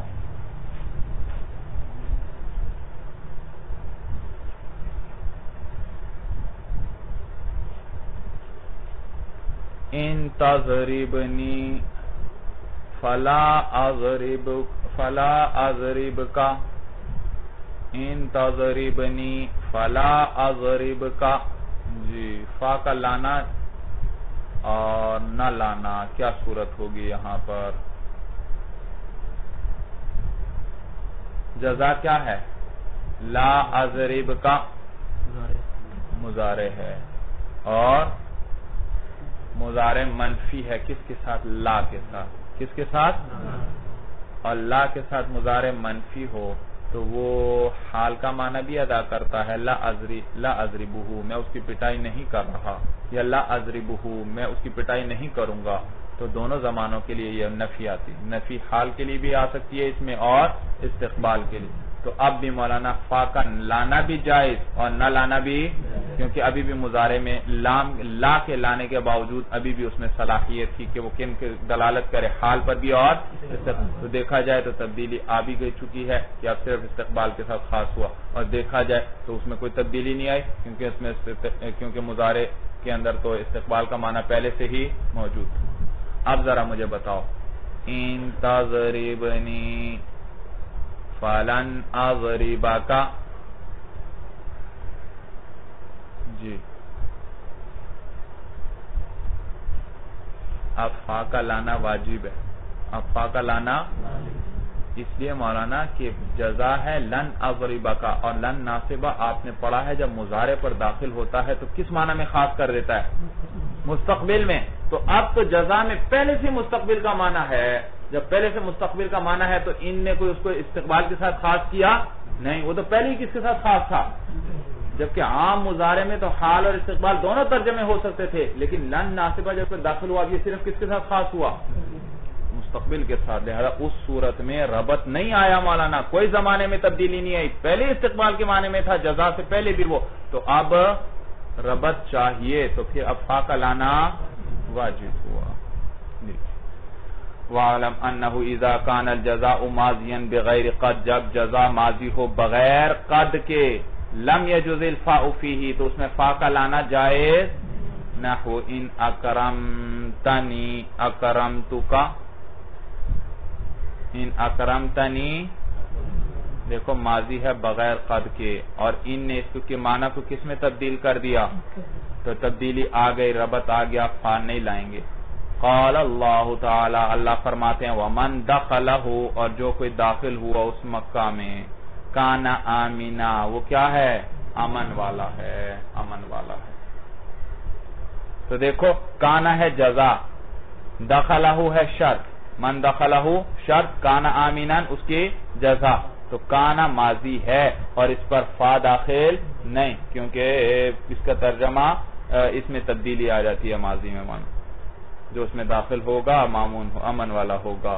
وَإِن كَانَ مُضَارِعًا، اور اگر کیا ہے مضارعًا مثبتاً، مضارع مثبت ہو جزا، او منفیاً بلا، اور یا منفی بلا ہو مولانا، منفی بلا ہو، جاز فیہ الوجہانی، تو اس کے اندر کتنی دونوں وجہیں پڑھنا جائز، جیسے ان تضربنی، اضرب کا بغیر فا کے بھی جائز، او فاضرب کا فا کے ساتھ بھی جائز، وَإِن تشتمنی لا اضرب کا بغیر فا کے بھی جائز، او فلا اضرب کا فا کے ساتھ بھی جائز، وَإِن لَمْ يَكُنِ الْجَزَاءُ أَحَدَ الْقِسْمَيْنِ الْمَذْكُورَيْنِ، اور اگر جزا ان دو قسموں میں سے کوئی ایک بھی نہ ہو، کون سی مولانا؟ ماضی بغیر قد کے اور مضارع مثبت یا منفی بلا نہ ہو، فَيَجِبُ الْفَاءُ فِيهِ، تو پھر اس کے اندر فا کا لانا، وَذَلِكَ فِي 4 صُوَرٍ، اور یہ 4 صورتیں میں ہوگا۔ الْأُولَى أَن يَكُونَ الْجَزَاءُ مَاضِيًا مَعَ قَدْ، پہلی یہ کہ جزا ماضی ہو کس کے ساتھ؟ قد کے ساتھ، تو قد میں تبدیلی نہیں آنے دی تو اب فا کا لانا واجب، كَقَوْلِهِ تَعَالَى إِن يَسْرِقْ فَقَدْ سَرَقَ أَخٌ لَهُ مِن قَبْلُ فَقَدْ سَرَقَ، إِن يَسْرِقْ اگر اس نے چوری کی ہے تو تحقیق اس کا بھائی چوری کر چکا ہے، پہلے چوری کر چکا ہے، تو دیکھو بات ہو رہی ہے فَقَدْ سَرَقَ، سَرَقَ پر کیا داخل ہوا؟ ماضی، قد داخل ہوا، اب فا کا لانا واجب۔ والثانیۃ، دوسری قسم یہ ہے ان یکون مضارعا منفیا بغیر لا، کہ مضارع کیا ہو؟ منفی ہو بغیر لا کے، کقول، یہاں بھی فا لائیں گے، کقولہ تعالی، جیسے اللہ فرماتے ہیں وَمَن يَبْتَغِ غَيْرَ الْإِسْلَامِ دِينًا، اور جو کوئی تلاش کرے گا اسلام کے علاوہ دین کو، فَلَن يُقْبَلَ مِنْهُ، تو دیکھا فَلَن کیا لے کر آئے؟ فا، کیونکہ وہ اس کا معنی پہلے سے ہی مستقبل کے معنی میں تھا، تو ہرگز اسے قبول نہیں کیا جائے گا۔ والثالثۃ، تیسری قسم یہ ان یکون جملۃ اسمیۃ، کہ جزا جملہ اسمیہ ہو، کقولہ تعالی، اللہ فرماتے ہیں من جاء بالحسنۃ فلہ عشر امثالھا، جو کوئی نیکی لے کر آئے گا تو اس کے لیے 10 گنا ہے، اس کے لیے اس کا 10 گنا۔ دیکھو اللہ کی رحمت کتنی وسیع ہے، ایک نیکی کرو تو 10 گنا اجر ہے، اور ایک گنا کرو تو ایک ہی گنا لکھا جاتا ہے بھائی، بلکہ نیکی کا ارادہ کر لو تو ایک نیکی لکھ لی جاتی ہے، اور گناہ کا صرف ارادہ کرو تو گناہ نہیں لکھا جاتا جب تک نہ کرو۔ تو دیکھو جملہ اسمیہ پر فا داخل ہوئی تو لہو خبر مقدم اور عشر امثالھا مبتدا مؤخر، کیونکہ میں نے بتایا تھا جار مجرور جب مقدم آ جائیں وہ کیا ہوتے ہیں؟ خبر بنتے ہیں مولانا، مبتدا کبھی بھی نہیں بن سکتے۔ والرابع ان یکون جملۃ انشائیۃ، چوتھی قسم یہ مولانا کہ کیا ہو مولانا؟ جملہ انشائیہ، اور جملہ انشائیہ کس معنی میں ہوگا؟ مستقبلی کے معنی میں ہوگا نا، کس معنی میں؟ مستقبل، اس میں کوئی تبدیلی نہیں ہے، کقولہ تعالی، جیسے اما امرا، وہ جملہ انشائیہ یا تو امر ہوگا، کقولہ تعالی، جیسے اللہ فرماتے ہیں ان کو، میں آپ کو کہتا ہوں جاؤ پانی لاؤ، کیا معنی؟ ماضی میں لے کر آؤ، اس میں مستقبل، تو وہ پہلے مستقبل ہے تو اس میں تبدیلی نہیں آئی، جب تبدیلی نہیں ہے تو اب کیا لے کر آئیں گے؟ فا۔ ضابطہ یاد رکھو، باقی سب صورتیں آپ اس میں لگا سکتے۔ قل ان کنتم تحبون اللہ فاتبعونی، فاتبعوا امر ہے، اے پیغمبر کہہ دیجئے لوگوں سے کہ اگر تم اللہ سے محبت کرتے ہو فاتبعونی، تو میری پیروی کرو، وَإِمَّا نَحْيًا، یا جملہ انشائیہ کیا ہوگا؟ اما امرن، یا تو امر ہوگا، وَإِمَّا نَحْيًا، یا نہیں ہوگا، کقولہ تعالی، جیسے اللہ فرماتے ہیں فَإِنْ عَلِمْتُمُوهُنَّ مُؤْمِنَاتٍ فَلَا تَرْجِعُوهُنَّ إِلَى الْكُفَّارِ، پس اگر تم جان لو ان کے اندر، جان لو تم ان کو، کیا جان لو؟ مومنہ جان لو، مومنہ عورتیں جان لو، تو نہ لوٹاؤ ان کو کفار کی طرف، سمجھ میں آیا بھائی؟ تو کفار کا اور مومنین کا، مسلمانوں کا وہی صلح حدیبیہ میں معاہدہ ہوا تھا. کیا ہوا تھا؟ معاہدہ ہوا تھا. اور معاہدہ ہوا اور کفار نے بڑی کڑی شرائط ذکر کی. حضور صلی اللہ علیہ وسلم عمرے کے لیے تشریف لے گئے، صحابہ بھی ساتھ ہیں مولانا، اور پھر صحابہ بھی ساتھ تھے. تو حضور جب صحابہ کے ساتھ گئے مکہ کے قریب پہنچے بھائی حدیبیہ مقام پر، تو پتہ چلا مکے کے لوگ جو ہیں وہ جنگ کی تیاری کر رہے ہیں. وہ کسی صورت میں ہمیں مکے کے اندر نہیں جانے دیں گے، جنگ کے لیے تیار ہیں. حضور صلی اللہ علیہ وسلم نے حضرت عثمان غنی رضی اللہ تعالیٰ عنہ کو بھیجا کہ جاؤ بھائی ان کو کہو ہم عمرہ کرنے آئے ہیں، لڑنے نہیں آئے بھائی. انہوں نے حضرت عثمان غنی رضی اللہ تعالیٰ عنہ گئے تو انہوں نے سن 6 ہجری کی بات، تو انہوں نے حضرت عثمان غنی رضی اللہ تعالیٰ عنہ کو روک دیا بھائی، 3 دن تک نہیں آنے دیا. ادھر یہ خبر مشہور ہو گئی کہ حضرت عثمان غنی رضی اللہ تعالیٰ عنہ شہید کر دیے گئے ہیں. چنانچہ حضور صلی اللہ علیہ وسلم نے وہیں پر درخت کے نیچے بیٹھ کر تمام صحابہ سے موت پر بیعت لی گئی کہ عثمان کا بدلہ لیں گے ہم ان لوگوں سے بھائی.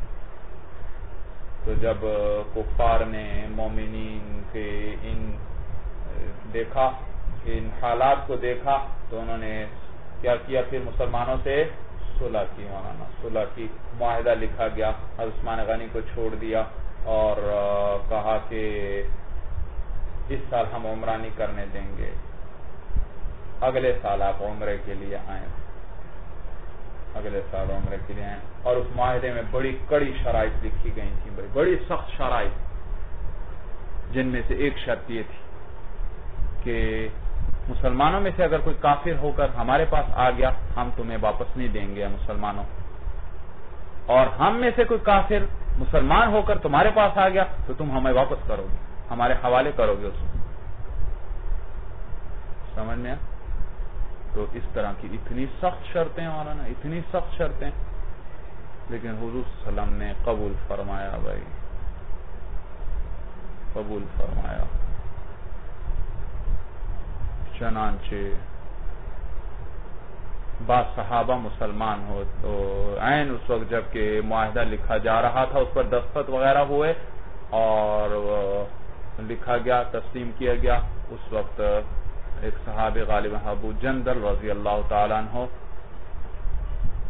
ابو جندل رضی اللہ تعالیٰ عنہ مسلمان ہو گئے تھے. گھر والوں نے بیڑیاں پہنا کے گھر میں قید کر رکھا تھا. وہ کسی طرح مولانا قید سے نکل آئے اور بھاگتے چھپتے چھپاتے دوڑتے ہوئے پہنچے مسلمانوں تک. جب وہ پہنچے تو کفار نے کہا ہمیں واپس کریں، ابھی آپ کا ہمارا معاہدہ ہوا ہے. تو حضور بڑے پریشان ہوئے، لیکن معاہدہ چونکہ ہو چکا تھا تو ابو جندل کو ان کے حوالے کیا. وہ بار بار کہتے رہے یا رسول اللہ آپ مجھے ان کے حوالے کر رہے ہیں، میں بڑی مشکل سے جان چھڑا کر. حضور نے فرمایا انشاءاللہ اللہ خیر فرمائیں گے بھائی، اللہ اور کوئی صورت نکال دیں گے، لیکن اب ہمارا معاہدہ ہو چکا ہے اور ہم اس پر عمل پر مجبور ہیں بھائی. چنانچہ واپس کر دیا، وہ لے گئے بھائی. اور پھر مولانا بعد میں پھر وہاں سے مولانا وہ پھر کسی طرح نکلے مولانا اور بھاگ گئے بھائی. تو اب جو مسلمان ہوتا اور پھر وہاں قریب ہی کچھ فاصلے پر ساحلی علاقے پر ایک جگہ پر انہوں نے پڑاؤ ڈال لیا، وہاں رہنے لگے بھائی جنگل میں.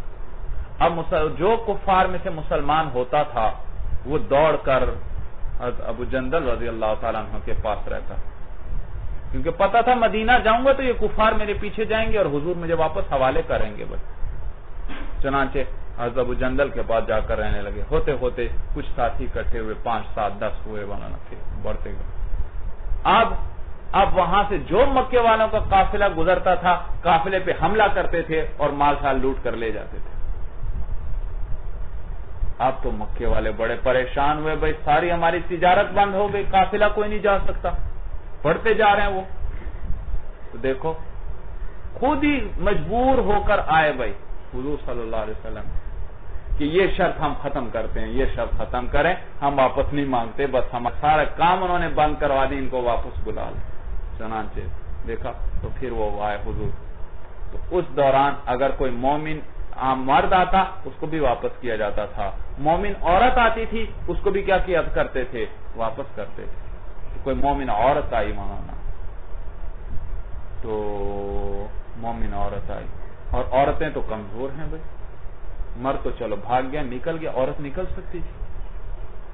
کسی طرح کوئی ایک آدھ نکلے اور پھر اس کو واپس کیا جائے؟ تو چنانچہ اللہ کی طرف سے حکم آیا بھائی کہ اگر تمہارے پاس مومن عورتیں ہجرت کر کے آئیں تم ان کو جانچ لیا کرو، پرکھ لیا کرو، ان سے معلوم کر لیا کرو کہ وہ مومن ہیں، اگر وہ ایمان لا چکی ہے اور تو پھر بس پھر اس کو کفار کے حوالے نہ کرو، عورت کمزور ہے بھائی، یہ نہیں ان کی تکلیف کو برداشت کر سکے گی، یہ معنی ہے۔ فَإِنْ عَلِمْتُمُوهُنَّ مُؤْمِنَاتٍ، پس اگر تم ان کو جان لو مومنہ، فَلَا تَرْجِعُوهُنَّ إِلَى الْكُفَّارِ، تو ان کو کفار کی طرف واپس نہ لوٹاؤ۔ تو فَلَا تَرْجِعُوا، یہ لا ترجعوا نہیں ہے، تو لہذا اس میں بھی فا کا لانا واجب۔ وَقَدْ يَقَعُ إِذَا مَعَ الْجُمْلَةِ الْإِسْمِيَّةِ مَوْضِعَ الْفَاءِ، جی مولانا کبھی کبھی فا کی جگہ اذا مفاجاتیہ بھی آ جاتا ہے۔ اذا مفاجاتیہ جانتے ہو بھائی؟ جی اذا مفاجاتیہ بھائی اچانک کوئی کام ہونا، اچانک کوئی کام ہونا۔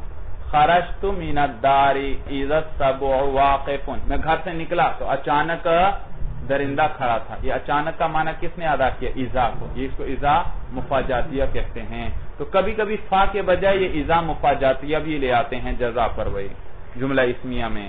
وقد یقع اذا، اور کبھی کبھی کیا واقع ہو جاتا ہے، اور یہ کون سا اذا ہوتا ہے مولانا؟ مفاجاتیہ مولانا، اس کے ساتھ لکھو، یہ کبھی کبھی اذا مفاجاتیہ واقع ہو جاتا ہے مال جملۃ الاسمیہ، کس کے ساتھ؟ جملہ اسمیہ کے ساتھ داخل ہوگا، جملہ فعلیہ ماضیہ مضارعہ پر داخل نہیں۔ موضع الفاء، اور کس کی جگہ آئے گا یہ اذا مفاجاتیہ؟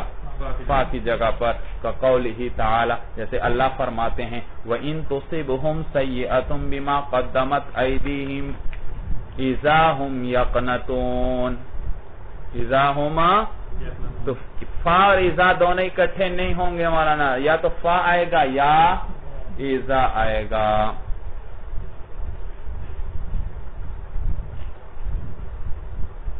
سمجھ میں آیا بھائی؟ اذا آئے گا۔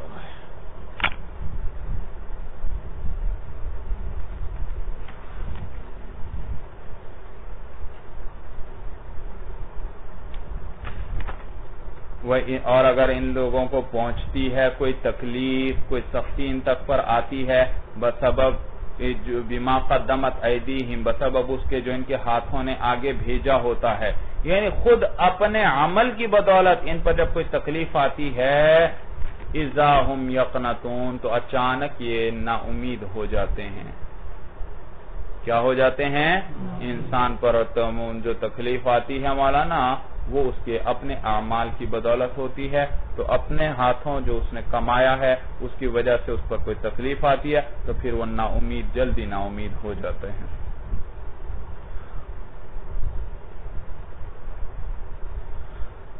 وَإِنَّمَا تُقَدَّرُ إِن بَعْدَ الْأَفْعَالِ الْخَمْسَةِ، اور ان مقدر ہوگا بھئی، یہ تو تھے کل شرط جزا کی ساری بحث گزری، اب درمیان آخر میں انہوں نے کیا بتایا تھا، ایک ان لفظوں میں آئے گا، تو ایک ان کیا ہے وہ کہاں آئے گا؟ وَإِنَّمَا تُقَدَّرُ إِن بَعْدَ الْأَفْعَالِ الْخَمْسَةِ، اور ان مقدر ہوگا 5 افعال کے بعد، الَّتِي هِيَ الْأَمْرُ، وہ امر ہے، نحو تعلم تنجو، والنہی، اور کیا ہے نہیں ہے، جیسے لا تکذب یکن خیرا لک، والاستفہام، اور استفہام ہے جیسے حل تزورنا نکرم کا، والتمنی، اور تمنی ہے، لیتک عندی اخدم کا، والعرض، اور عرض ہے، الا تنزل بنا تصب خیرا، وبعد النفی فی بعض المواضع، اور نفی کے بعد بھی بعض جگہوں میں آتا ہے۔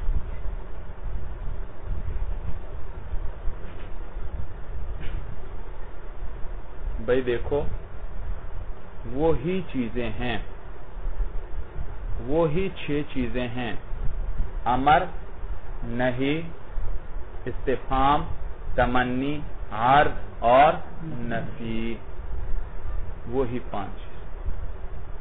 لیکن وہاں ان چیزوں کے جواب میں آگے فا یا واو آتا تھا، یہاں فا یا واو نہیں آئے گا، فا اور واو نہیں ہے. تو اس کے بعد جواب جو آئے گا وہ مجزوم ہوگا کیونکہ وہاں پر ان مقدر ہے. اور یاد رکھو ادھر مولانا ادھر دیکھو صرف ان نہیں مقدر. یہ جو دیکھو تعلم تنجو، تعلم کیا ہے امر، اور امر کے بعد کیا آیا تنجو. تو امر کے بعد کیا مقدر ہوا ان، لیکن صرف ان نہیں مقدر. یہ جو تنجو ہے یہ ہے جزا، اور ان کے ساتھ ساتھ شرط بھی محذوف ہے. ان کے ساتھ یوں ہے جملہ اصل میں تعلم تو سیکھ، ان تعلم تنجو، اگر تو سیکھے گا تو نجات پائے گا. تو ان چیزوں کے بعد ان مقدر ہوتا ہے، لیکن اکیلا ان نہیں بلکہ ان کے ساتھ شرط بھی. اور یہ جو مذکور ہوتی ہے یہ کیا چیز ہوتی ہے جزا، اور جزا جب فعل مضارع ہو تو کیا ہوتا ہے مجزوم ہوا کرتا ہے. کیا ہوتا ہے مجزوم. تو تعلم تنجو اصل میں کیا ہے مولانا تعلم ان تتعلم تنجو. والنہی نہی کی مثال لا تکذب جھوٹ نہ بول، یکن خیرن لکا تیرے لیے بہتر ہوگا. کیسے بنائیں گے لا تکذب ان لا تکذب جھوٹ نہ بول، ان لا تکذب اگر تو جھوٹ نہیں بولے گا یکن خیرن لکا تو تیرے لیے. والاستفہام اور استفہام کے بعد جیسے حل تزورنا کیا آپ ہماری زیارت کریں گے، ان تزورنا نکرم کا اگر آپ ہماری زیارت کریں گے تو ہم آپ کا. والتمنی اور تمنی کے بعد جیسے لیتک عندی کاش آپ میرے پاس ہوتے، اخدم کا اگر آپ میرے پاس ہوتے، اخدم کا تو میں آپ کی کیا کرتا. تو کیسے ہوگا یہ ذرا مشکل ہے بھائی. چلیے درمیان میں لیتک عندی کاش کہ آپ میرے پاس ہوتے، ان کنت عندی ان کنت عندی اخدم کا، یا ان تکن عندی اخدم کا. والعرض عرض کی مثال الا تنزل بنا آپ ہمارے پاس تشریف نہیں لاتے تو صرف خیرن آپ کو کیا پہنچے بھلائی پہنچے نفع حاصل ہو. تو کیسے ہوگا الا تنزل بنا ان تنزل بنا تو صرف خیرن. وبعد النفی اور اسی طرح نفی کے بعد فی بعض المواضع بعض جگہوں میں جیسے لا تفعل شرن شر نہ کرو، شر والا کام نہ کرو، برائی نہ کرو، یکن خیرن لکا تیرے لیے بہتر ہوگا. ای ان لا تفعل شرن اگر تو برائی نہیں کرے گا یکن خیرن لکا تو تیرے لیے. سورت سمجھ میں آگئے ساری صورتیں. نفی میں بعض جگہ وذالک اور یہ اس وقت ہوگا مولانا یہ 5-6 چیزوں کے بعد ان تب مقدر ہوگا اذا قصد ان الاول سبب للثانی جب یہ ارادہ کیا جائے کہ اول سبب ہے ثانی کا. جب اول کیا ہو مولانا کیا اول سبب ہے کس کے لیے دیکھو ساروں میں سبب ہے اول ثانی کے لیے. تعلیم سبب ہے، تعلم سبب ہے کس کا پہلے میں تنجو نجات کا، دوسرے میں جھوٹ نہ بولنا سبب ہے کس چیز کا بھلائی کا، تیسرے میں زیارت سبب ہے کس چیز کا اکرام کا، اگلے میں مولانا پاس ہونا سبب ہے کس چیز کا خدمت کا، اگلے میں آنا اس کے پاس یہ سبب ہے کس چیز کا، اور اس سے اگلے میں برائی نہ کرنا یہ سبب ہے کس چیز کا بھلائی. تو یہ سارا ان صورتوں میں یہ ان مقدر ہوگا جب یہ ارادہ کیا جائے کہ ان الاول سبب للثانی کے اول سبب ہے کس کے لیے کما رأیت فی الامثلۃ جیسے کہ آپ نے مثالوں میں دیکھا. فإن معنى قولنا تعلم تنجو اس لیے کہ ہمارے اس قول تعلم تنجو کا کیا معنی ہے ہوا وہ یہ ہے ان تتعلم تنجو. دیکھا شرط انہوں نے محذوف نکالی وہی بات جو میں کر رہا تھا اور تنجو کو اس کے لیے کیا بنایا جزا. وَكَذَلِكَ الْبَوَاقِي اور اسی طرح باقی ہیں فَلِذَالِكَ اسی وجہ سے امتنع قولک یہ ممتنع ہے، جائز نہیں ہے آپ کا یہ کہنا لا تکفر تدخل النار کفر نہ کر جہنم میں آگ میں داخل ہوگا، کفر نہ کر کس میں داخل ہوگا آگ میں یہ کہنا جائز نہیں. کیوں؟ کیونکہ اول سبب نہیں ثانی کا، اور ہم نے کیا کہا تھا اول کو کیا ہونا چاہیے سبب ہونا چاہیے، تب تدخل کو ان جزم دے گا، انہیں مقدر پھر ہوگا اور پھر وہ جزم دے گا. تو دیکھو عدم کفر نہ کرنا، لا تکفر پہلا کیا ہے کفر نہ کر، اور کفر نہ کرنا یہ کس چیز کا سبب ہے جنت میں جانے کا سبب ہے، نہ کہ اور یہاں تو ہے جنت آگ میں داخل ہوگا، تو یہاں معلوم ہوا اول ثانی کے لیے سبب نہیں، اس لیے کہ کفر نہ کرنا یہ جنت میں جانے کا سبب ہے، دخول جنت کا سبب ہے نہ کہ دخول نار. تو یہاں اول ثانی کے لیے سبب نہیں بن سکتا، لہذا یہاں پر ان کو مقدر ماننا بھی جائز نہیں. لامتناع سببیتی اس لیے کہ سببیت ممتنع ہے، اذ لا یصح ان یقال اس لیے کہ صحیح نہیں ہے یوں کہا جائے. دیکھو اب یہاں اگر آپ نکالیں مقدر تو یوں نکلے گا لا تکفر ان لا تکفر، اگر تو کفر نہیں کرے گا تدخل النار تو کس میں جائے گا، اور یہ کوئی بات بنتی ہے نہیں. سمجھ میں آیا بھائی؟ چلیے هذا هو المرام، اللہ اعلم بحقیقت الکلام.